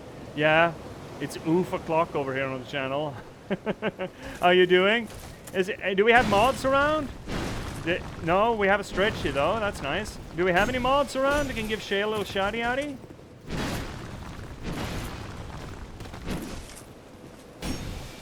Otherwise, Shay, I'm gonna get to you as soon as we have done dealing with this gentleman right over here. There we have him. There we have the lad. I think you stab him with a pointy end. Well, that's, I mean, yeah. Alright, shout out. Trash Panda Shay. So everyone should totally go over to Trash Panda Shay. Got into streaming recently and is doing an absolute banger of a job doing it. So there you go. Shay, you're still on Bear and Breakfast. And that is not as gay as it sounds, right? It's not those kind of bears, right? Is it? Or do you get bear in breakfast? Or breakfast in bear? God, I should shut up. No, thanks. Well, of course, Shay. Of course, Shay. You fucking deserve it. You're doing great. Man, you've been absolutely smashing through the milestones, haven't you? Took me like a year to get to affiliate. Then again, it's hard to, it's hard to compare. Everyone's doing their own thing. It's, special energy and all that. It's really hard to compare any of those milestones, but you're doing absolutely splendidly, Shay. Ow, ow, you got a cute little sprite too. Ow, shit. Oh, my shoulder. You know what? Good thing though. Streaming kind of seems to have made my migraine peter out. That's nice. Maybe I should do that more often. Hey, how do you cure your migraine? Well, just start streaming. You just start putting on a show and my migraine sits the fuck down.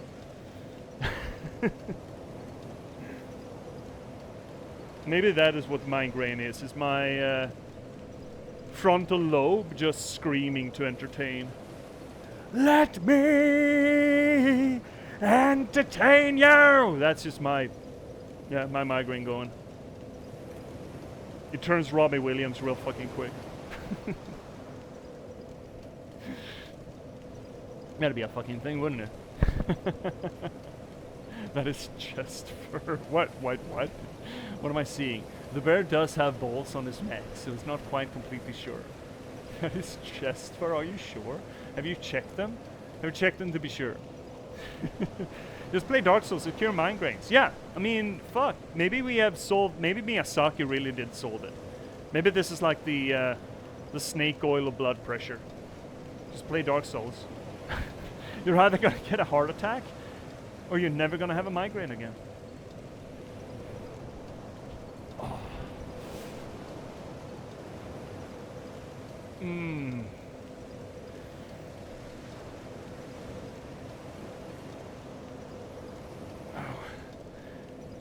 So yeah, talking a little bit more about this area here, Heidi's Tower of Flame. Mixing a lot of different cultural artifacts. You have the Heidi Knighties, that kind of resemble, I mean, they're dead knights, right? They got arrows stuck in their visors. Seem weirdly protective. I get Green Knight vibes out of them. For some reason. Don't tell me why. But certainly Arthurian themes to it. And then you have those massive fucking colossi dressed in greening armor. Not quite bronze, but they sure look a lot like Mycenaean warriors from the late Bronze Age. And then you have this weird cathedral, castle-y place that has a lighthouse, a cathedral, and this sparring square, or whatever the hell it would be. All of it sort of mixing and matching ideas of nobility and... what else? Nobility and... I mean, the lighthouse seems to suggest Alexandria. Alexandria wasn't really known for its nobility so much as, an academic bastion of knowledge. All of it seems kind of weirdly flung together. I do feel like this area is supposed to evoke feelings of Anor Londo. I think the cathedral specifically is essentially just a reskinned Cathedral of Anor Londo from Dark Souls 1. Oh. Oh, that feels nice.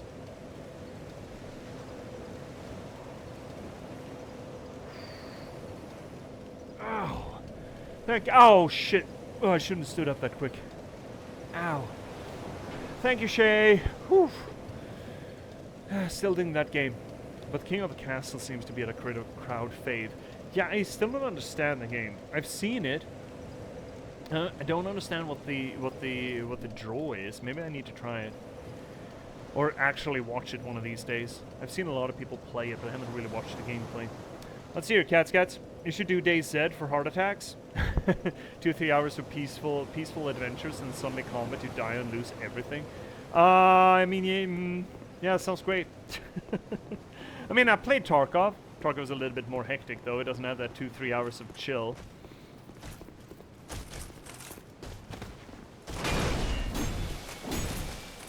Overextension. attention. Ow! He slapped me so hard.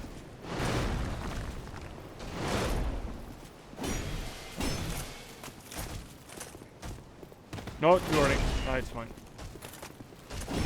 Oh my godies. There we go. Only lose what you bring. I suppose that's true.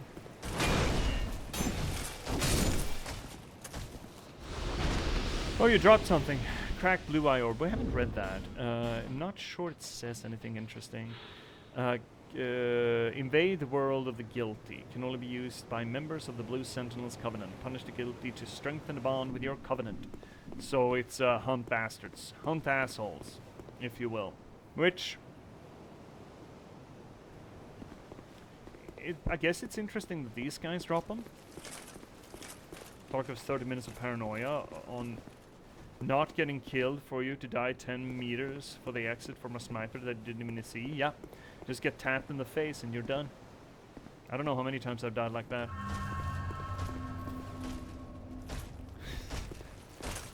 So masochist stalker. Yeah, I guess. I mean, haven't we already concluded that I'm a masochist? I think that's just a done deal by now. There we go, got him. And then we do a little cheaty scooty. We run past you over here, and then that de-aggroes the other guy because apparently this is his no-no zone. And then this guy follows us, and we can beat them fair and square. This is great.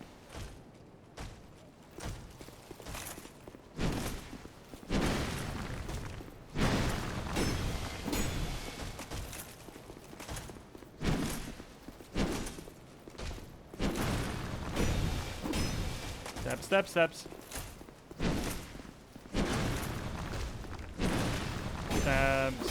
Stab, my guy. Stab him in the bum. Old Knight's Shield. Wielded by a warrior from a time so ancient that there exists no record of his endeavors.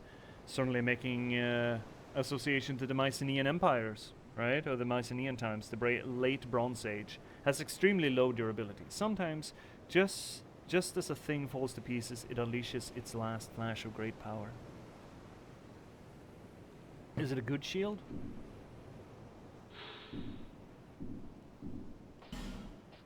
I don't know, is it? It's 100 shield, but it's... Where do we see the weight? 24 in strength to wield it? Where is the weight? 20? No, that's durability. Oh, it's so breakable? Oh, I wouldn't even know it's so breakable. I don't even see the weight. Where's the fucking weight on it? It's 8, I think. Yeah. No, that's weighty. Sure is weighty.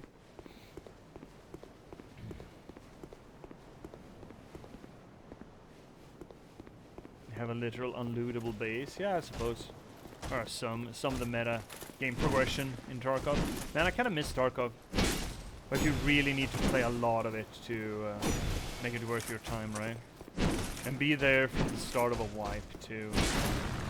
But start of wipe Tarkov, first month of Tarkov is really fun. I also unfortunately don't know, because they were Russian developers, right? And I suppose everything about Russia is sort of, you know, split down the middle. Whether or not they have fallen on the Putin bandwagon, or if they are essentially fleeing Russia. Finnick and I are, speaking of Russian games, Finnick and I are really excited about playing Indica, which we will be getting to as soon as we're done with Enslaved, or get tired of Enslaved, whichever comes first. Oh shit, fuck. And mods, would you mind allowing that? Because I won't have time until I deal with this fucking guy. No? He's leaving? Great, then I have time to deal with it. Balls naked, really, that's it? I also need to... Shit, don't attack me, guy. Don't attack me, my lovely. There we go. You lose any weapon you bring, or you would loot, unless you have a scav, in which case you're basically balls naked against the world. I like scav runs. They're fun. You can shoot in anything. Well, no, you can't really. Falling up on the poutine bandwagon. Poutine? What? Wait. The fuck? What's... Are you referring to me going full Canadian whenever I get upset here? And did we pick up our lost souls? I think we did, right? 6k, that's a lot. Hey, you guy! Hate you guys. Did we talk about trying a parry cycle for the spear dude? I don't know how to deal with the spear dude. Getting closer, maybe? But he does the swingy bits too, though, so... I don't want to bring up a shield. I don't have good shields. There are no good shields in this fucking game. Horseshit. Horseshit and hand grenades. Stab. Maybe I should just, like this guy, just rely on that stagger.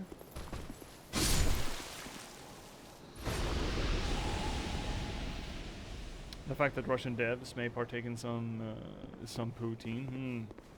It's not partake. It's just.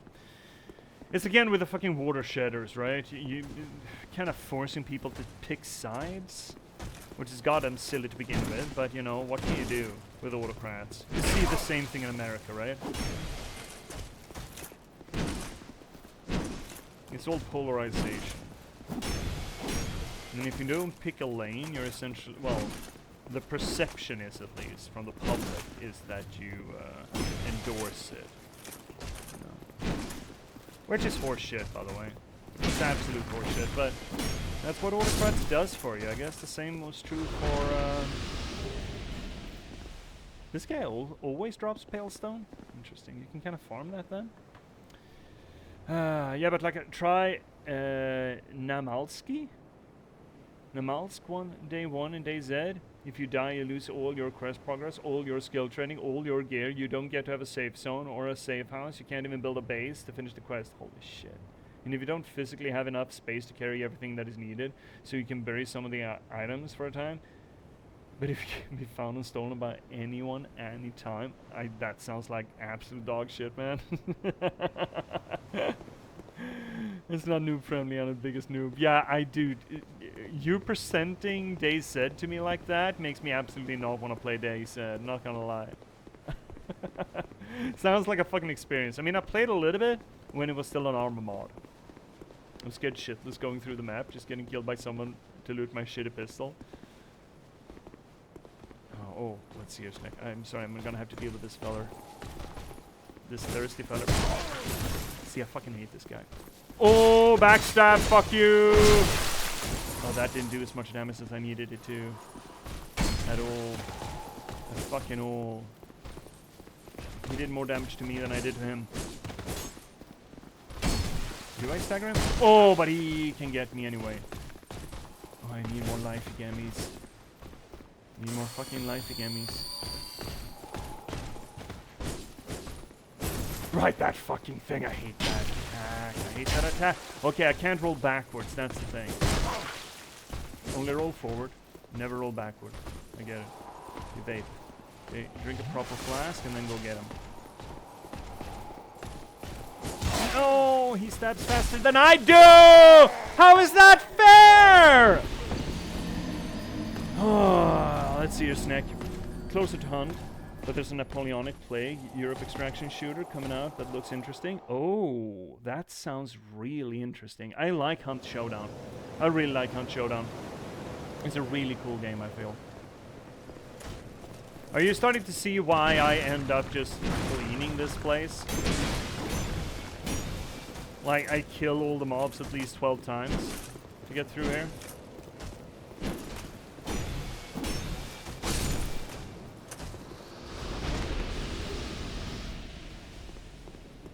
That's why I'm saying that if you want heart attacks, do that game, because people that play it for 15k hours still get heart attacks from it. That's fair. Ah, too early. Oh, overextended too. I'm getting lazy and sloppy.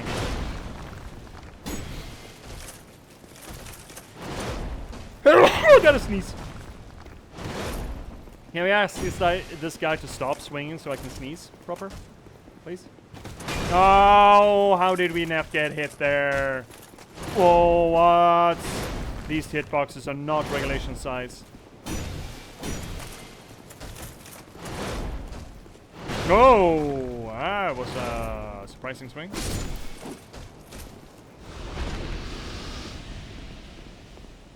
I mean, I liked Hunt a lot, really. He's just a bonky boy. He's such a bonky boy. Living his best life, I mean. We could take those souls and just head back a level, actually. Maybe we should. That's like 6k. That's 2 or 3 levels. We should do that.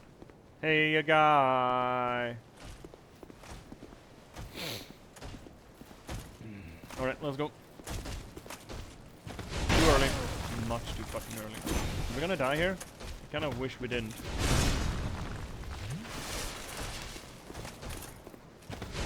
Too early.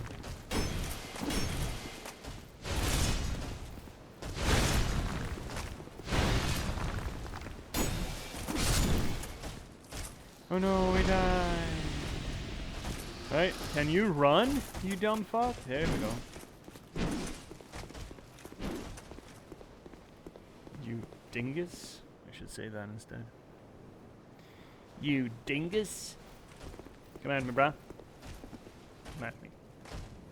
How do you like me now?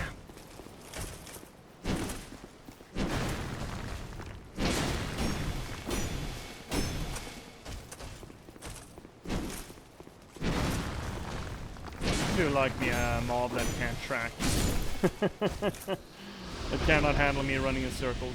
That feels nice.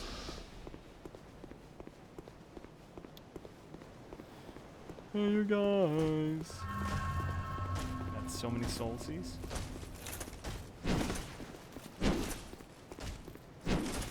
It's called Hunger. It's on Steam. Looks very Hunt for the world. Looks like it will be fun. I mean, I love the aesthetics of Hunt. I really love the aesthetics of Hunt. I really, really, really love the aesthetics of Hunt. And I would absolutely be interested in looking at a Napoleonic version of that. Is it from the same dev or is it something completely different? And how's the gameplay loop? Because again, Hunt had a very special gameplay loop. PvE, PvP, really cool loop. Man, Hunt is a good game. It had a really rough start though. Holy shit, it had a rough start. Is the dude coming? The dude's coming. A lot of coming. But at least these sword dudes are kind of got down on lock, right? We can stagger them at least. This. Or this. But I need to stop rolling backwards for the spear guy, which, you know, makes sense if you think for 2 fucking seconds about it. That swing. That's gotten me so many goddamn times, you wouldn't even believe it. Really can't overextend with this fucker. I just go away.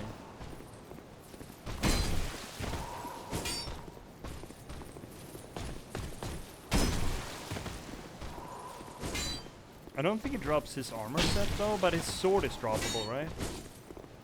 That was one of those clutch starts when one of these guys spawned over in the Forest of Fallen Giants by that tree, I think. It was essentially the gotcha in the original Dark Souls 2. It's not out yet. Doesn't seem the devs have any other games up either. Alright, well, here's to hoping. Here's to hoping it gets good. Okay, are we trying the spear dude? We're just going for it, or are we turning in our soulsies? There's a lot of souls, my guy.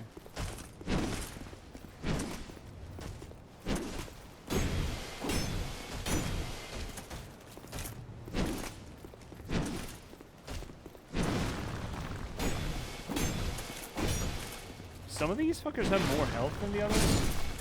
I think the first one dies in 6 hits. You die in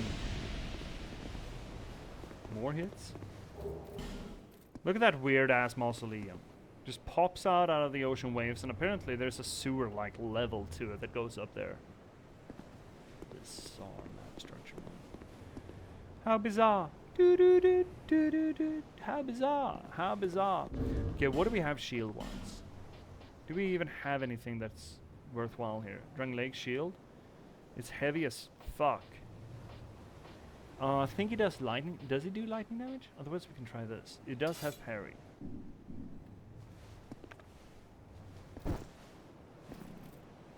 This is not gonna work, right? Besides, I never really figured out when to hit him when we parry. But let's try it. really don't like using shields in this game. I generally don't really do shield builds anymore. It's like the first... I think shield builds are fine when you start out, but... Oh, that doesn't work. That doesn't work either. No, but you fucking... You boo! You poo-poo head! Okay, we're not parrying. No parry build. Oh, you stinky poo-poo. Oh, God. Okay, we're using those souls next time.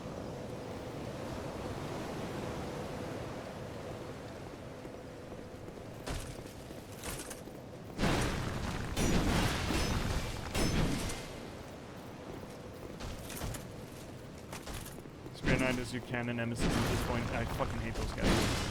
There are like, what, 2 or 3 of them in this level? Or just 1 even? I don't remember. They drop a cool... They drop the spare though, I think, potentially. They do... Ah, I hate that for me. Bad start. Recover.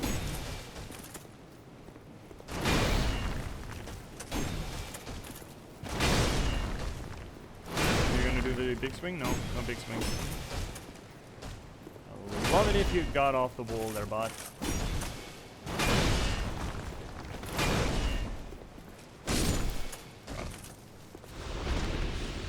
How many times have we killed those guys now? Not 12, surely, right? Surely not 12. Man, my nose has been runny. I'm not generally affected by pollen, but I think I am this year. Whether it's age or whether that it's the fact that the pollen seasons just get worse and worse. Because again, plants had sort of panicking about the fact that they feel like they're dying. Every winter they're like, well, this is gonna be the last one.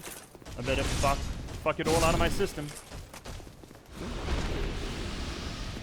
Or B. Could be a cold. No, it's not a cold. I have no other symptoms. It's just a runny nose. And I have a very peculiar peculiar, but I have a very special progression of symptoms when I have a cold.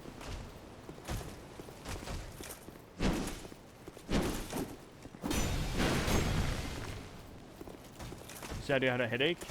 Generally don't get headaches when I have a cold. And it's not a headache, it's a migraine. Those are very different things. If you never had a migraine, I would understand why you would assume that it's the same. And it can, I mean, no, it's not the same. It's never the same. But the thing about migraines is, it's not only pain, or it doesn't have to be only pain. I get only pain, and I'm really fucking happy about that. But migraines can give you the weirdest fucking neurological symptoms that you've ever fucking heard of. It can give you synesthesia. Synesthesia is when your sensory synapses get all tangled up and mixed up, so you can see noise and taste, smell. It gets weird. Usually not all of it, but you get weird sensory input. If you think Repo is hectic, playing Repo with 2 15-year-olds is more hectic. I don't think I'd like to do that.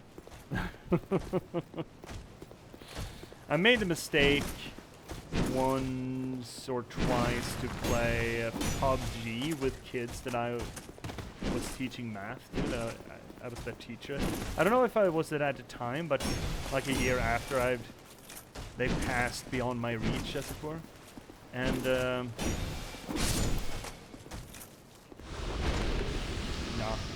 We got an ad break coming up. Do I want to take that? I probably should go make myself some more tea. You know what? Let's take that ad break. Because we skipped the first one. And we're not going to have another one. So this is going to be the only ad break. Yeah, let's do that. Let's just take it. Let's take a proper ad break, yeah?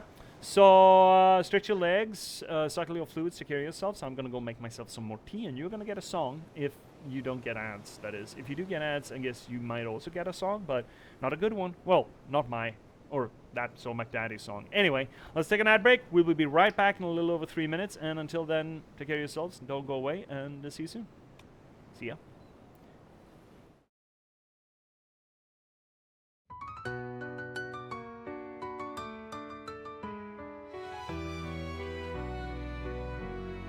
Welcome Welcome viewers, take a seat. You never know who you'll meet. Stay a bit and have a read. Let J.P.S take the lead. Whether it's my books or one of my poems, or games and story, you've come for glory.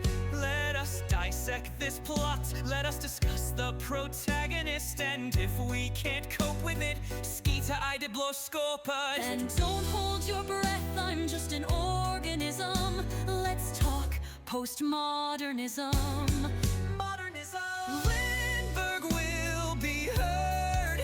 Please don't make me set down my tea. Don't make me sing, please. I'll read you a poem, an excerpt or three. Thanks for the song, Mac Daddy.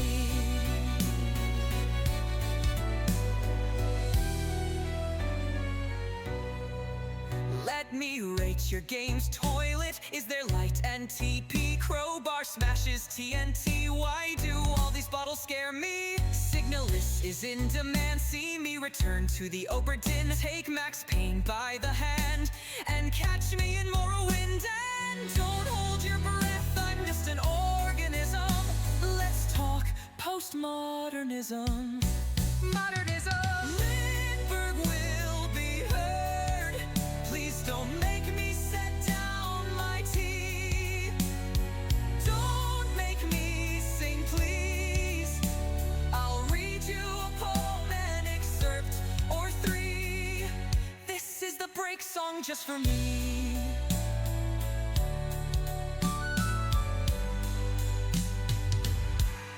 Have you seen luck like mine?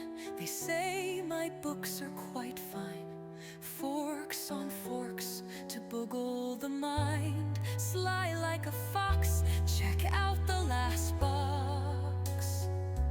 And not to mention hope, love and loss, and just released by me.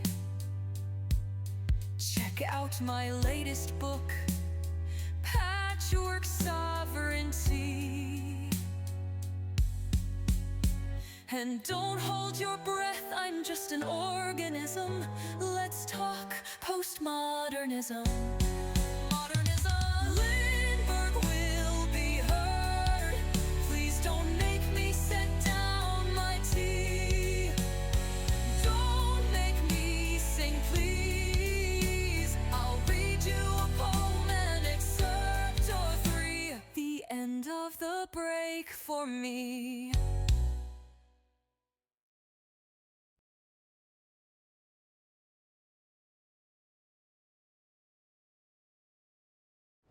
Alrighty then. I'm back, chat. Hope you enjoyed that musical interlude. I would have liked it because I like that song. I think it's fun. I think it's a lot of fun. Shout out to that Somac Daddy for making it for us. Also made C's music for that matter. Let's get back into it. I didn't think the entire stream was gonna be this. Wait, where's the rest of my souls? Over there? Oh, great. We need to deal with Heidi. Mr. Clume over there.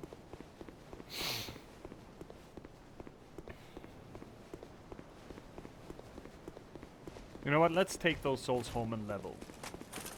Let's just do that. Oh, they're both coming? You guys should turn around. Every now and then I get sick of little boys trying to run after me forever. So I usually don't run this route in this order. I usually go directly to the Bastille from Forest of Fallen Giants. I kind of want to do it this way this time because I feel like it's the quote-unquote appropriate way of doing it. And I'm not sure if the path from... Where are you going, bud? What the fuck are you doing? What in the actual hell are you guys doing? I'm gonna pick up my souls. Hey! Hey, stupid. Okay, I guess we're doing big guy first then. Hey, Kang! Okay, we're going doing big guy. Alright, well, here we go. Here we go.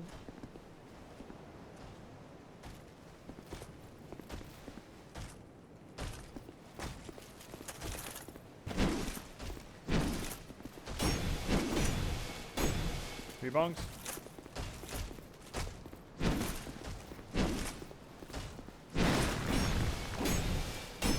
See, the first one takes 6 bonks, and this guy takes 7 bonks. I feel like there's a bonk discrepancy here that I'm not really privy to how it functions. Let's deal with this guy too. Hey, buddy. Oh, shit!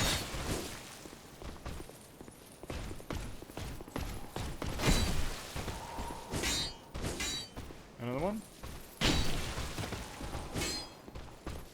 I'm hearing big steppy somewhere. Is that just me?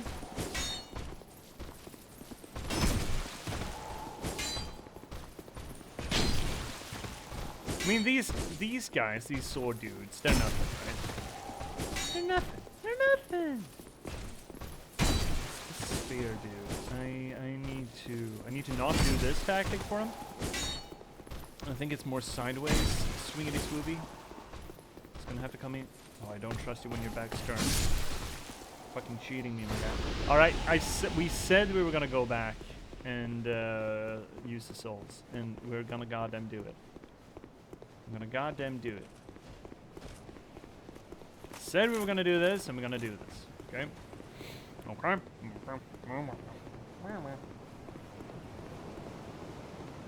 And I don't remember what it is that makes the other Heidi's wake up. As it were. There's something. There's some sort of trigger. I think it's the Dragon Rider boss. I think it's fighting him that triggers them. So I kind of want to do the cathedral first. Because as long as they're not aggro, it's fine. Oh, it's better. Miss Herald, if that is even your real name, would you mind giving us a little? Of the curtains. Yeah, terror. Yeah, seek. Me seeks. Seek, me seeks. Right, what are we doing? Int faith? Hypothetically. I mean, we should get 10 int at least, so Mr. McGee talks to us at least. Still don't have a single spell slot. Holy shit. And then a little Vim in us. It's a lot of souls. A little end. I like this. Yeah, I like this. Let's go with this.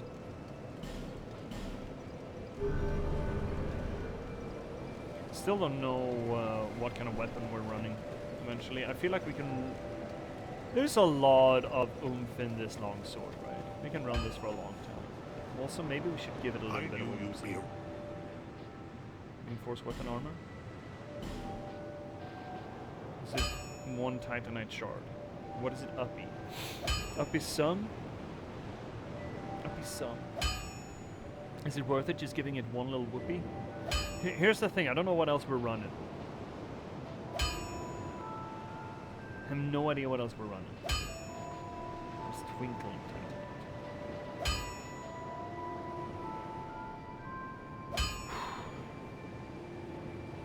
1 little shard is fine. 1 little shard is fine. Let's give that 1 whoopsie. I'll be around. Yeah. You are. Whatever, man. Let's give that 1 little whoopsie. Does that upgrade the durability too? Maybe it doesn't. I don't think it does. Durability is a bit of a bastard in this game, isn't it? In it, governor. In it just. Did I grab... I didn't grab fucking sugar. Oh, god damn it. I didn't grab sugar for my tea, chat. Excuse me, pardon me. I'm right here.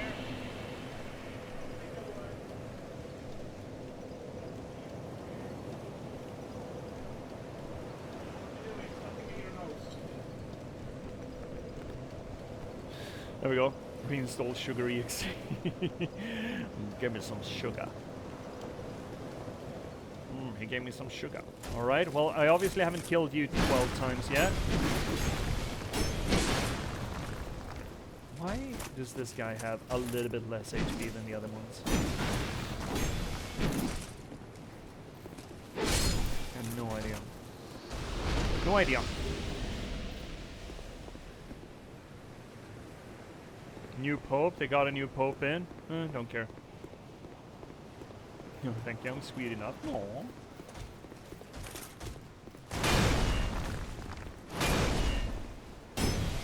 So where is he from, the next new Pope? Does he have some kind of a fun nationality to him? Or is it just, you know, regular ass, standard, white, old guy? Does he have a beard? Is he Santa Claus?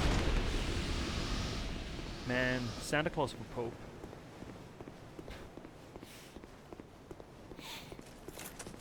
Santa Claus for Pope.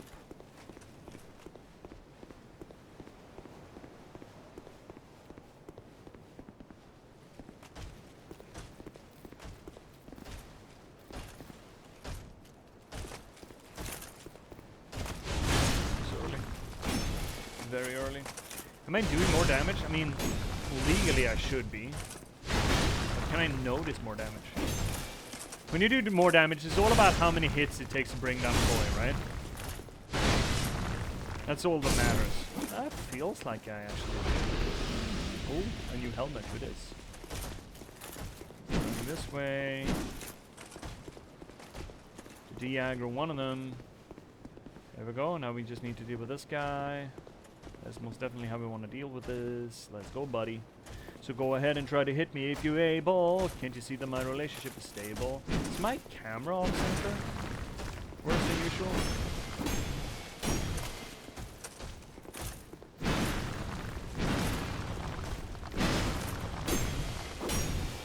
Ah, now I can fight the bonk these in 6 hits. Interesting. Oh, I guess it did do something. Who'd have thunk? Who'd have thunk of leveling up your equipment was worthwhile? I mean, we absolutely could run this fire longsword for a while, right? Considering it will scale to int and faith both, it is actually not a bad idea. And I mean, I like the longsword. The longsword's fine. It's a little boring. It's a little vanilla, but I mean, I'm a big longsword fan, considering, you know, halfway knowing how to use a longsword. This is not a... Well, yeah, actually it is a pretty good sized longsword. Assuming, of course, that this lad is a alright sized lad. Man, I wish I could continue training with a longsword. That was a lot of fun. I really enjoyed that. Really enjoyed that. I really don't have the time. I really don't have the time.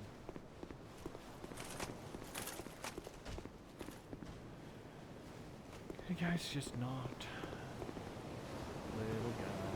Little guys, would you de-aggro me? I'm just a little hollow tonight. In the pines where the sun never shines. Tell me, where did you sleep last night? At least we're pushing for the spear guy this time. Okay, dude, what do you want to do?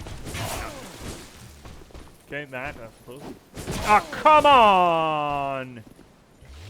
Oh, you fuckwad. Ah!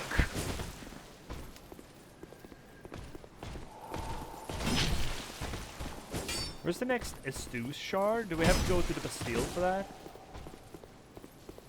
Because 2 Estus is very little Estus. You've gotta be fucking honking me. Are you high right now?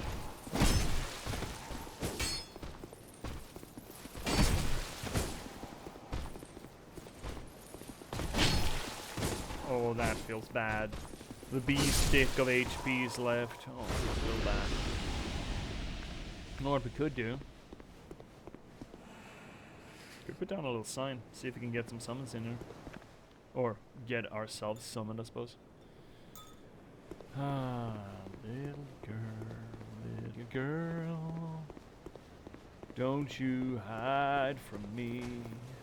Tell me, where did you sleep last night? Weirdly creepy song, now that, you know, you sing it out loud. It's like the, who made that song? I forget. You know, the every move you make. It's a really fucking creepy song. Every move you make, every breath you take, every time you fart, I'll be watching you. Like, what the fuck, dude? Seriously? What is this creep? What is this stalking bullshit? Alright, bud. Let's go. Let's go again. Let's go again. Nope, too early. Stop stabbing so god. Why don't you stagger at all ever? Oh, long stab. Okay, I kind of need the backy on you. But the backy hurts. It hurts me too.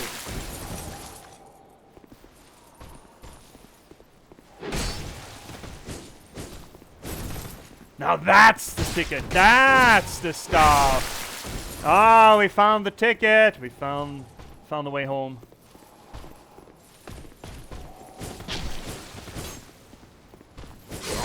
Okay, well, we found it. We got it. We know how to deal with him now. We know how to deal with him now. Jump past him. Jump past the boy to appear Swedish. I don't remember the name of that show. Will Fredrik be on your... Oh, my summon sign. No. I mean, Fredrik is every week on my stream, gang. He's on every Sunday.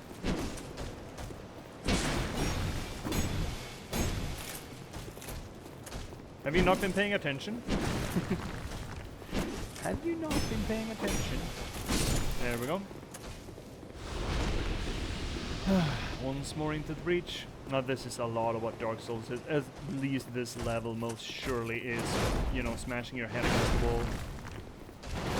If you don't like smashing your head against the wall, you shouldn't be playing Dark Souls. Well, that's not true. Ah, come on! I thought I could scoot that. Apparently I was gravely mistaken.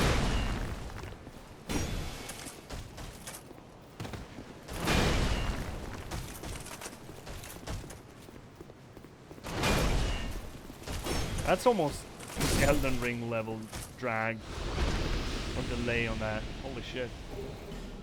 How do you come up with names for your characters and location? Depends, is the boring answer. The truthful answer, though. A lot of different inspirations. Some of them cultural, some of them characters, some of them... It just fits, you know? It's hard, actually, to align that. Take Repo, for example. I just start calling that laser... Oh, god damn it. That laser shooty boy. Just started calling him... oh god, now I forget. Periwinkle, that's it. Just started calling him Periwinkle because it felt like it fit. And it kind of fucking does. Now, why does Periwinkle fit? I don't fucking know. I just work here. You can't ask me those kind of questions. It just does. It just kind of fits on him.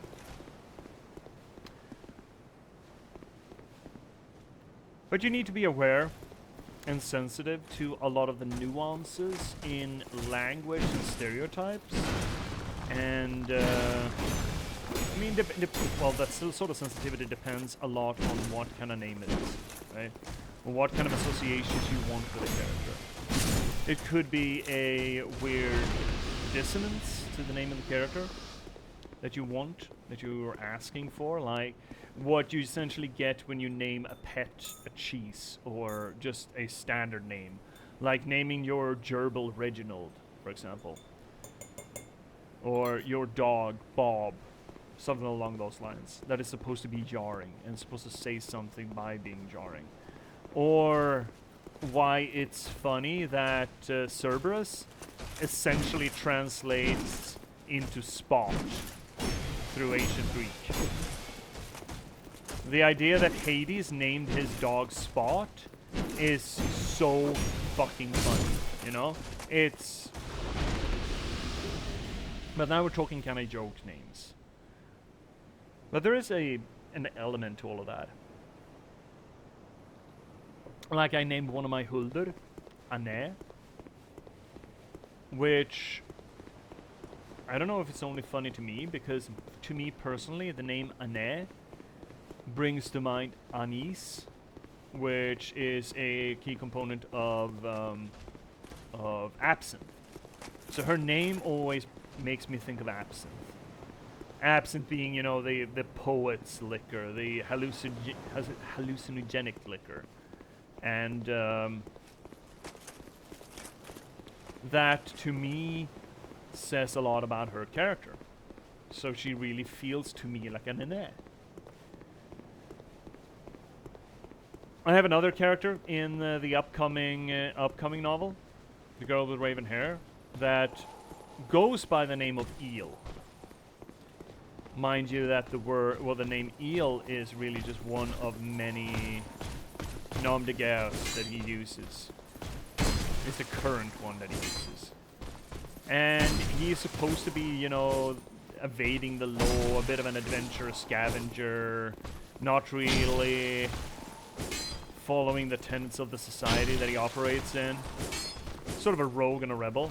And thus naming him after something that is ostensibly or, you know, notoriously hard to get your hands on, slippery, it made sense, you know? It felt like one of those names that people started calling him and kind of stuck, right? But then again, we have characters like the elves in the Patchwork Sovereignty and the Gold with the Raven Hair that have these long, winding family tree names, right? Urdvar Hungrimsmal Sursor Marshes. It is meant to be this whole mouthful, this repertoire. And some of that is sort of evocative of his character, like Hungrimmal is some sort of a weird blend of Nordic and French. Horn is traditionally what you use for the heft of a knife, using a bit of horn there. So, and grip, to grip, and mal, poorly. So he grips his sword or his knife poorly, which is a character trait that you will be able to read of there later. It's just depends on what kind of feel you want for the characters, or the culture in which the characters live, right? You need to answer questions like, okay, is this character typical for its society and thus should have a name that reflects that society? Or is it supposed to be an outlier that sort of operates outside of that society? In that case, it should be something completely different.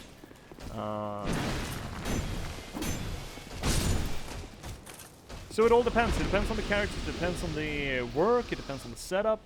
Like Angelica Jones in the last box, her name just fucking rolled off the tongue, and besides, she was named from a previous book also. And I already had the name Jones picked out, so I figured, okay, what would the daughter be named? And Angelica Jones just absolutely rolls off the tongue, and I just had to pick that.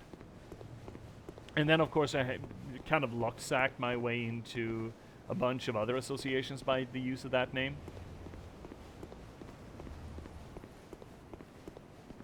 Kind of luck-sacked my little old... Oh, you dumbass. Oh, you fucking dumbass.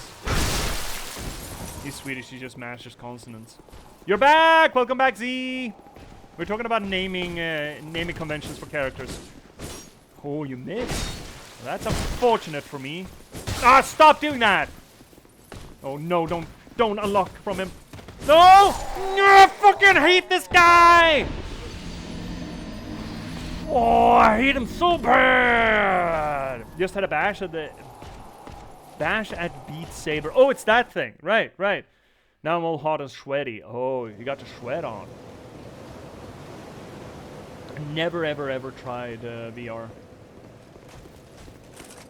And to be fair, I don't really have nagging want or need to try VR until you get to the whole neural integration.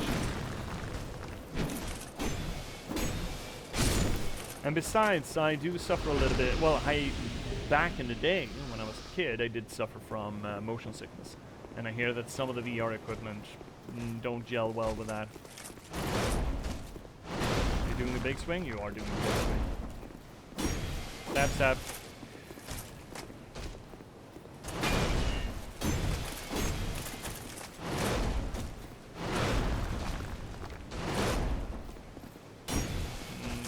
Don't want to exhaust myself there. And oh, you fuckwad. Should've rolled. Yeah, I can only play games that have teleport to move. Get me on something with free movement and I'm going green within 3 minutes. Yeah, see, I don't... That's the thing though, right? That feels like poor tech at that point. It feels like gimmicky tech at that point. And I understand, I absolutely understand that there are really cool experiences to be had in certain games through VR, or the VR equipment that is available currently. That does not seem to be it.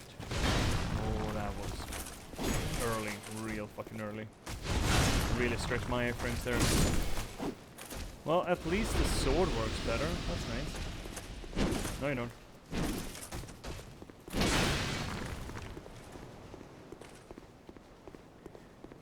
So yeah, I'm probably not gonna run anything VR in quite a while.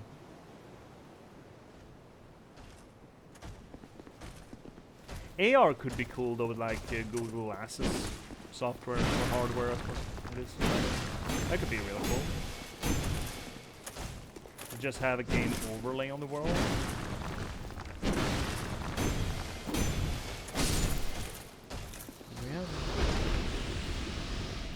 I'm just glad my kit still works. Yeah, fuck yes. Are you gonna do the midnight walk on it?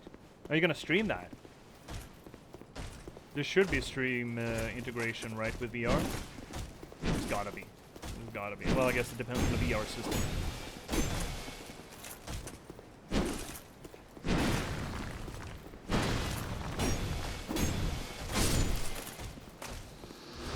There we go.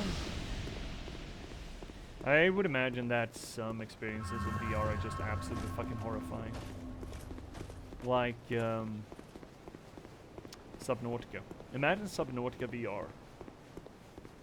Or, as we also like to call it, Shit Your Pants Simulator.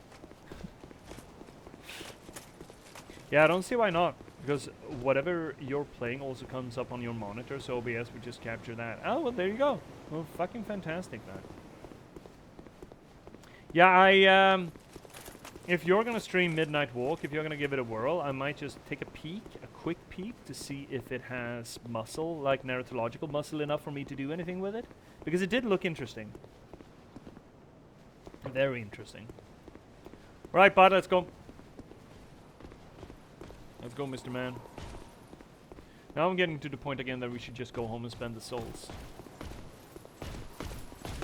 Man, I mean, oh... Look, okay, so I don't hate this area, but there are parts of it that are just stinky. You know? It's just such a slog to get through it every fucking time, and they're real thick enemies, the thick boys. And they're, I mean... I make this look easy. But, you know, I've been here a lot, right? So these hidey nights, I kind of remember where their traps are. The big boys, I obviously still have muscle memory of, so they're fine. But as you can see, the spiral out of these, it's just don't have them in my bones. I doubt I'll get it anytime soon. I got Dark Souls to run, you see, too. Ah, yeah, you do. You do that. Can you ask opinion on one of your characters? Dude, that's... I mean, sure, you can, but, I mean, I don't know your characters. And your presentation of your character is not gonna be... Your presentation of one of your characters is not gonna be enough for me to make an honest opinion of them. It's just not. That's not how characters work. Because you can't just tell me all the nuance and... all the nuance and character and personality that there is to them by just telling me right now. Sure, you can tell me this character is stubborn, but you telling me that actually doesn't tell me much, because, well, your depiction or your imagination of the character, anyone's subjective take, especially the author who has quote unquote full insight of a character, probably isn't the best judge of that character as far as people's perception of them, you know? I don't think George Martin's perception of Cersei is gonna be in any shape, form similar to most readers of Cersei, you know? Or Joffrey for that matter, right? Okay, do that again. Keep doing that. No, you did the wrong attack. You did the wrong attack. You have one attack that you need to do. And you shouldn't be scared of me. There we go. exactly the correct attack. Fuck yes, this is how we do.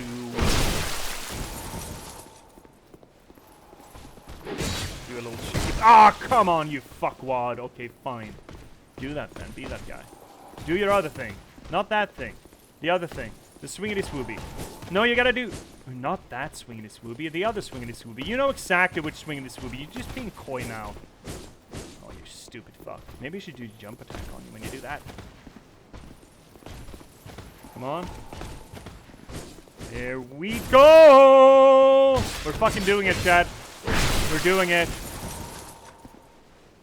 We're giving him the old Wampus Compass. Yeah? You're a little scared now? You're a little concerned? You're a little concerned? I got your number, bud.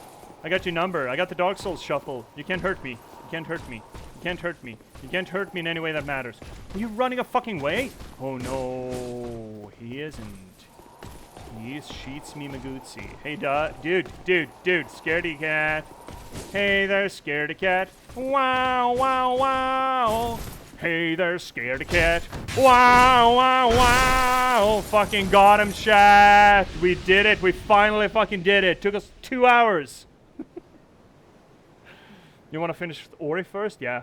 Finish those games, see. Be professional. For once.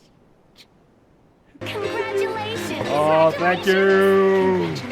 Congratulations! Congratulations. Congratulations! Congratulations. Congratulations! What? What? Congratulations! Congratulations. Congratulations! Congratulations! Congratulations! Yeah, I'm sorry, see, I'm shooting at you. Hey, NBC! Damn, redeemed the corners before I could. I mean, you could just stack them, you know? There's nothing, that's nothing in the rules that says that you cannot stack them. Just saying. Okay, we're equipping this real quick. And, that's better. That's straight better. More damage. We're not fat roll C. Are we fat roll C? No, we're not fat roll C. Surely we're not fat roll C. Because right now, okay, so now it's the fun part. Now that we got past that fucker, now it's the actual fun part. You see that red thing over there? By the drawbridge? Yeah.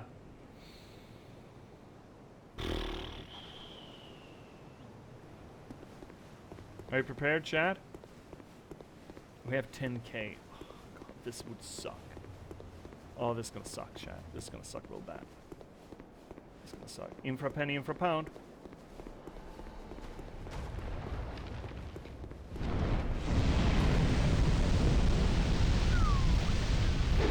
Oh, come on. Game.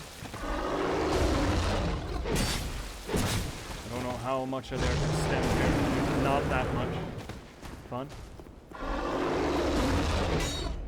Essentially the same as the giant. Just don't fall off the edge. Whatever we do, we don't fall off the edge. Can we do 2?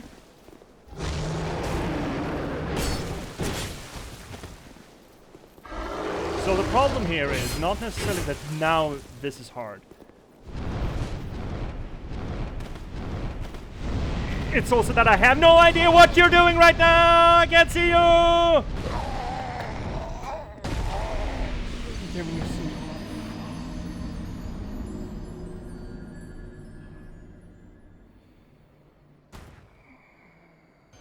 Oh no, he died! You bastards. You fucking bastards. Good one, Z. Good one. And we still haven't killed this guy 12 times yet. I guess we just need to run down the walkway again, which does that. Is he up? No, he's down still. Good. God damn it.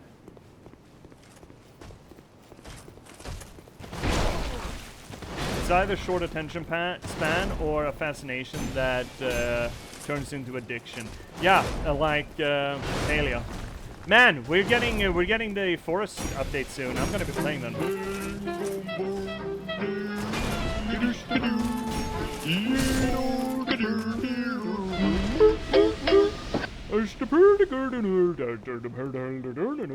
It's the Perdigurd and Herd and Herd. It's the Pert. Turn up Herd and Herd. It's the Dirty Nerd Dirty Bird. It's the Perd. It's the Gird. It's the Perdy Nerd. Cooper Pooper Poopy Nerpy Nerp. It's the Girdy Birdy Nerd. Sure the Perd. Sure the Perd. Steepert Perd. Stir the Perd of Bird. Pook Pook. Nister. Woohoo. Pistol. Nor the border gourd. Nor the gourd about her. Nister Bird. Poop. There's the bird. There's the little bird. I just put a roly down the bird herd. There's the pumsy tooty toot. I said pumsy tooty toot. Oh, it's the goat. No, it's the goaty potty note. It's the pook. Where's the gardener? Shirt.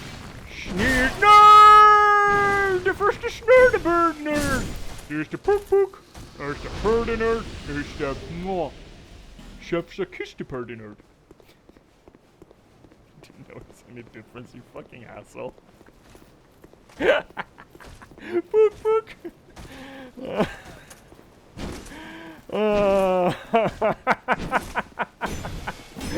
Fucking bastard, I love that. That's very good. That's very good, Krusty. Very good streaming. Or very good stream watcher, stream viewer. Good job. Congratulations. You nailed me. You fucking got me. It's the same picture. Corporate wants you to tell the difference. Same picture. Okay, well, we solved the spare knight, though. We have successfully solved the spare knight. So, that is usually how this goes, right? You run up against a problem, you run up against the wall, you beat your face into it over and over again, and then suddenly it just clicks, and you just roll through it.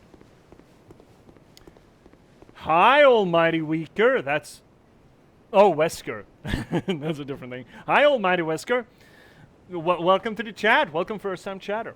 The way this game has been mischaracterized and dragged down is painful. Glad people are enjoying it again after all these years. Oh, dude, we are dragging it, but I love... Look, I love this game. There is some stinky parts to it. We shouldn't forget that. But, the Cryptics likes dragging on it. If anyone here. But, man, it's... Some of the stuff that this game does is... Oh, I know you're gonna do a thing. Yeah. Some of the stuff that this game does is the absolute best in the series. And some of the stuff that this game does is the worst in the series. So it's a fucking mixed bag, which is almost more interesting, really. Especially for our purpose of trying to analyze this stuff, right? And beside, the dream logic aspect to storytelling, I find kind of fascinating.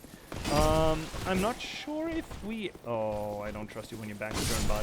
There we go. Got him. The dream logic aspects of any game, or any storytelling, really, I find fascinating. You can do some really neat stuff with it. And this game surely takes place in that area. The dragon seems to have still roasted your butt. Oh, I'm so roasted. You wouldn't even believe. If I took off my feeties right now, you'd see some short shit. Toasted J.P.S. He's really finding his inner marshmallow. What is marshmallow? I like dragging on this game like a dog with an itchy butt. Yeah, you do. And I mean, again, there are really stinky bits in it. But then again, there are also really good bits in it. Yeah, people often tend to just mention the negatives, though. Yeah, look, okay, so I think the public opinion on this game is in not just large parts, but almost exclusive parts. They stem from the public reaction when you first got this, and you were hoping for some sort of extension on Dark Souls 1, and this came out and was something completely different, which... As a general rule, I think is better, but maybe they should have renamed it like they did, you know, Demon Souls, Dark Souls. Maybe they shouldn't just run it with a name. Now, of course, Dark Souls 1 turned into such a strong IP that I understand why they didn't do that. But still.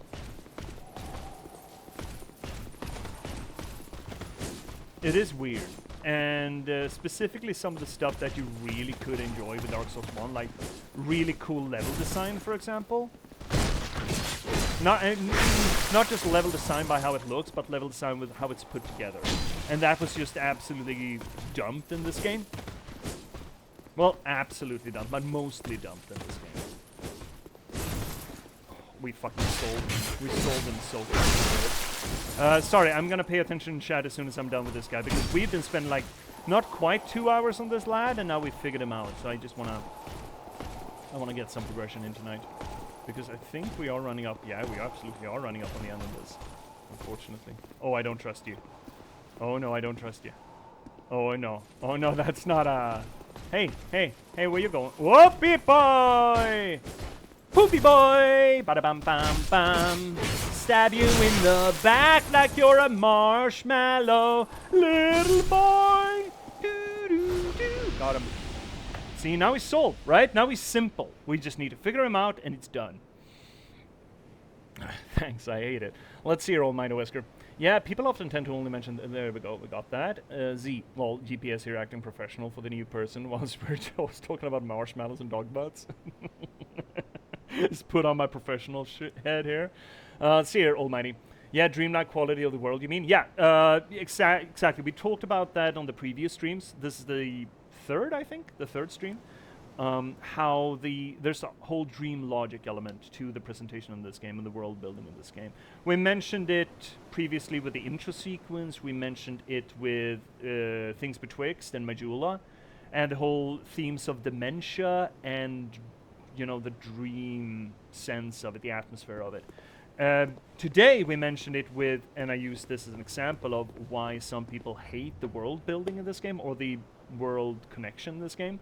We started up there in Majula, went down a little sewer drain, came up on a backless mausoleum out at sea, right? Doesn't make any sense, which could be associated, as we mentioned like an hour ago, to either bad world building or, for that matter, that sort of dream logic. You know, you open the door to your childhood bedroom and exit out into a foyer to a great hotel or something, right? You have this disconnect in the world.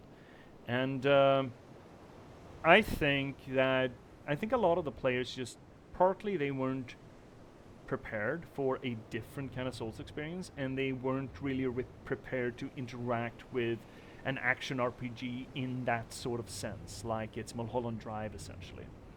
It's the Heidi Knight episode. It is. It most definitely is. Zero Mighty. Not really. I think it because people like Matthew Metosis and Josef Anderson, who dragged it down without mentioning any positives, despite we love the game. I never heard of them. That's not to say that it might not be strong influence from, you know, influential quote-unquote gamers, influential reviewers. I know Yahtzee also dragged it through the fucking mud. But again, some of it is warranted. But here's the thing, some of it. And again, people are not generally very... Oh, it's getting stuck. I want this shit first before we get on his bum. Alright. We've stabilized it. People are not generally good with nuance, right? That is not a skill that people have. Guy's about to fall off the edge here, bud. Did you not do that? Love it if you did. Did you not, sir? Oh. I don't want to fall off the edge either. Did we collectively not fall off the edge? I would love that. Oh, okay.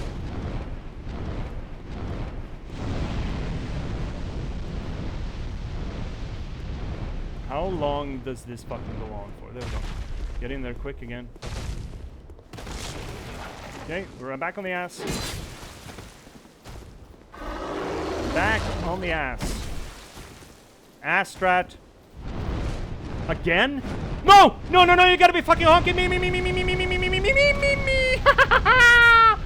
You fucking asshole. You thought you got me. You thought you could get rid of me like that. Oh, no, you didn't. Oh, you did! Asshole. Not again. Ah. Tried. Fucking tried, bud. Are you fucking high? Stop doing that. Let's see, Almighty. I'm gonna get to you as soon as I'm done with this boy. Okay, we're on this leg. Stompies? No stompies? Interesting. Okay. Steppies? Again? The fuck? Man, get a haircut and get a real job, says the long-haired streamer. I mean, I should know, right?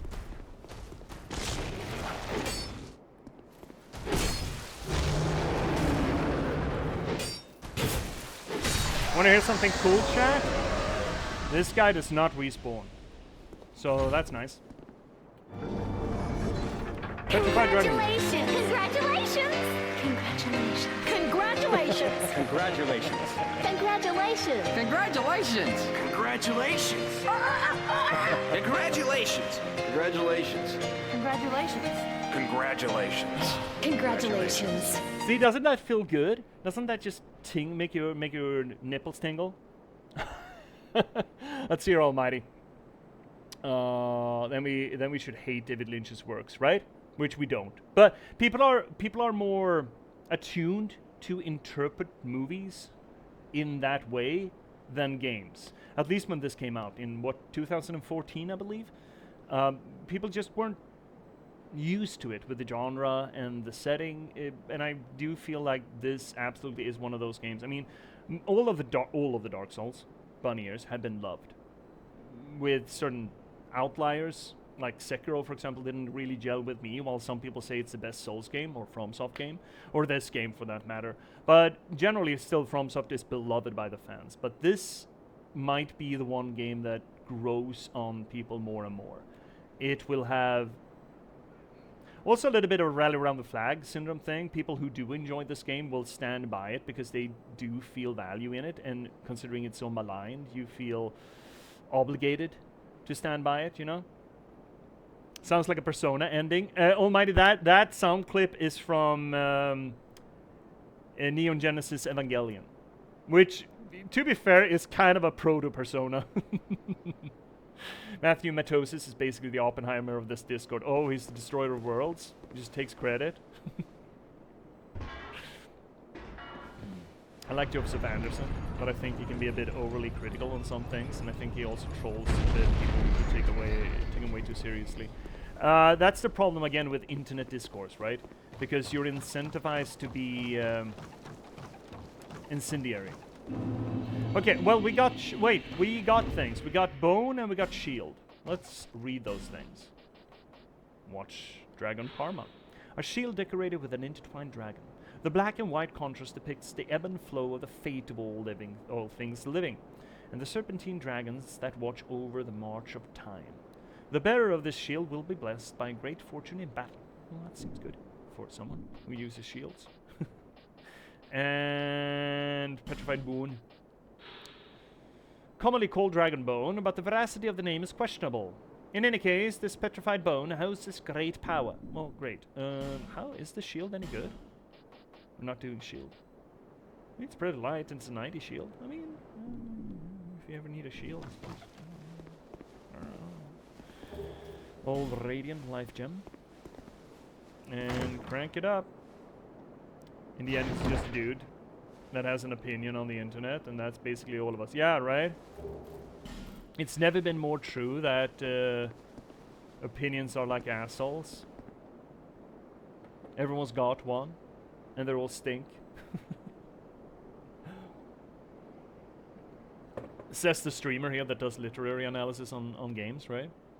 But look at this, man. Look at this level design. Oh, it looks beautiful, man. It looks fucking gorgeous. There are just some absolute home runs when it comes to level design in Dark Souls 2. And there are some stinkers, right? It's so uneven. That's the thing with Dark Souls 2, right, too? It is so terribly uneven in its quality. That in itself is almost amazing, I think. Can we put a little soapstone here? People don't play this level. People don't wanna. Also, this coming level, now we're up on the cathedral. Now, for people who never played another Souls game, ever, this is just, you know, yeah, basic ass standard Gothic cathedral looking like a whitewashed Notre Dame, right? Well, For anyone who's ever played Dark Souls 1 before this cathedral gave them the fucking shivers because they remember Honor Londo. And they remember climbing on those fucking little tines over there, yeah, bud? Those little fucking barbiturates there, right, eh? And you got shot by giant fucking arrows, eh, bud? And it fucking sucked. It fucking sucked 3 ways till Sunday, eh, bud? And then you get up to this stage, eh? Actually, I kind of want to pop an effigy here. Let's just pop an effigy. Pop a little cheeky effigy. Turn human. And everything's gonna be fine. Every little thing is gonna be alright. I wish we could get back health from doing that, too. So you get in here and you're like, oh fuck, this entire area that kind of fucking sucks, and then that dragon, like what the hell are you doing to me? There's got to be something good up here.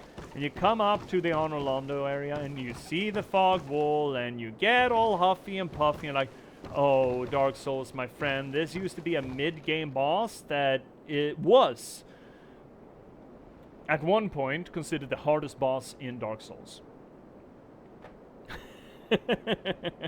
And your timbers start twitching. Your timbers start twiddling here. Joseph reviews were inflammatory by design. I mean, most internet material is. His snarky tone and exaggerations usually kills any goodwill in the community and poisons the well. Yeah. I mean, again, Yahtzee does essentially the same thing. But Yahtzee's a lot of fun still, though. I mean, it's fun to rag on a thing. But people should be mindful that it's performative and not take it as gospel, number one. And number two, people should remember to do that ragging with nuance and also with a little bit of flair, like Yahtzee, for example. Alright, well, it's no time like the present. I don't know if I remember this boss. Shit. Oh, I would love it. Can someone touch my fucking sign? Can someone summon me, please? Please, baby girl. Oh, I think I'm gonna get killed in here. I have a nagging suspicion that I'm gonna get killed in here. Is muscle memory gonna be good enough? I don't know. Is it? It's been good enough so far. We got 16k on the line. The responsible thing would be go back and level up first.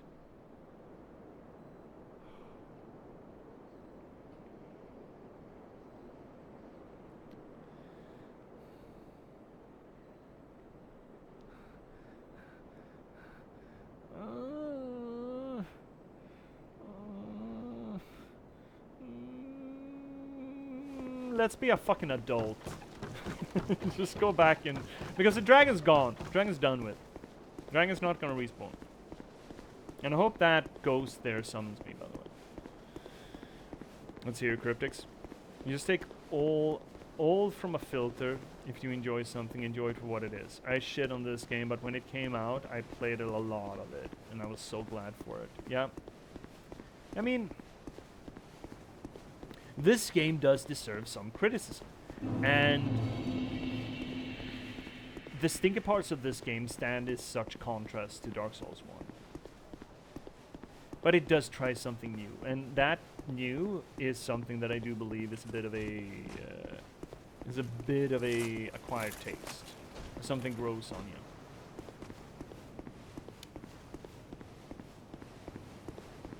And I do still think, even though there are parts of this game that I like the most of any Dark Souls game, like the narratology, the story, the setting, the atmosphere, like this more than any of the other Dark Souls. With the potential, I mean, if you're going for the full FromSoft's catalog, of course I'm in love with the character arcs of the cosmology in Elden Ring. I love it to bits. I think it's absolutely fucking fascinating. And then you got the setting of Bloodborne. You know, what can you say? Lovecraftian bullshit in a 19th century werewolf story? Fucking gold. But this Arthurian dream of the curse. Sequence? Gold. Seek souls. Seek the less. But even so, even when I think that this might be... I don't think this is the best Souls game, but it might be my favorite Souls game, if that makes sense. In certain regards. I still think, from a neutral standpoint, bunny ears on that one, I understand, that this is the shittiest Dark Soul. But then again, the shittiest Dark Soul is a high fucking bar still, right? Because, again, the Dark Souls are really fucking good. You will have favorites, absolutely, and those favorites may not align with other people's analysis of it. But by and large, whether or not you like the Souls cycle or the Souls gameplay cycle or enjoy the world, it is a good fucking game series.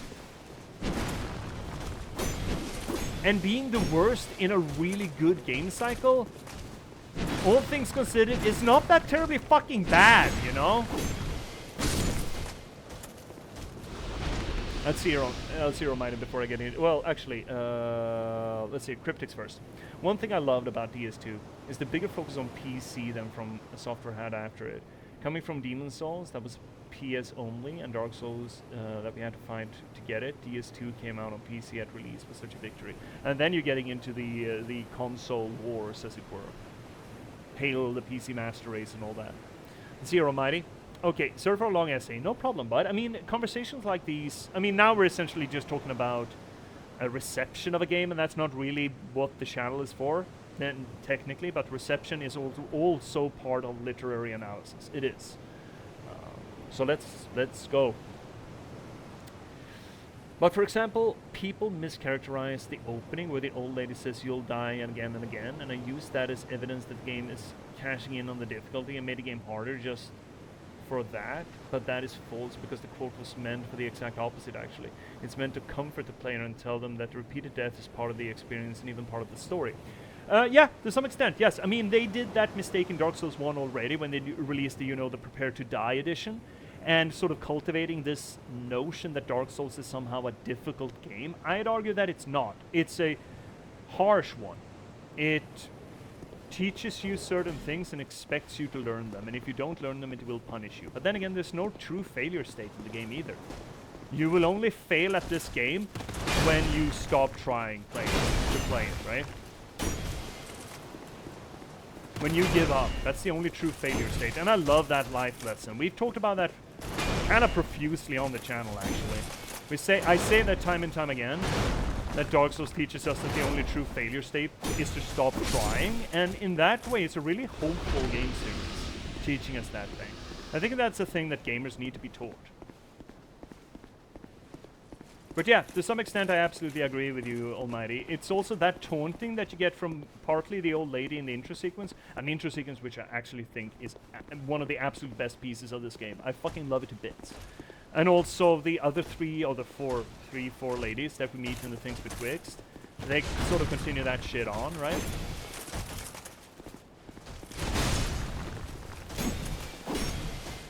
Not too early, much too fucking early. Oh, really? Oh, well. Cryptics, I'm gonna get to you as soon as I deal with this guy. Oh, they still haven't aggroed? Interesting. Do they aggro after I beat the Dragon Rider? Maybe. I'm just gonna deal with this guy. I'll catch up with chat. Don't you worry. Don't you worry about a thing. Every little thing is gonna be alright. Stab, stab, stab. Poke, poke, poke. Poke, poke. Now that we have Swedish Chef doing voices for this game. Alright, Cryptics first off. Now we just need to make FromSoft and Sony release Bloodborne on PC. Dude, I still follow the Twitter account. Bloodborne for PC. That just, today is this date and Bloodborne has not been announced for PC. I fucking love that. Going every day. They did lean into the hardness of the game in DS2 and into DS1 too. I've then always been doing that, man. Let's see here, Almighty at Cryptics. The problem Joseph is not your average Joe. He has a huge platform. What he says has an impact whether you like it or not. That whole chestnut of becoming more and more responsible, the bigger and bigger the platform you have, is something that I think people don't consider. That is the lack of professionalism in that internet culture has. Not cultivated, but permitted. Usually when you have a large audience, well, back in the day when you had a large audience, you were essentially employed by a newspaper, and that was you were tended to be aware that you had, well, back in the day at least, you had a responsibility to your viewers. That is where journalistic integrity comes from. But these, solo freelance pundits that we have in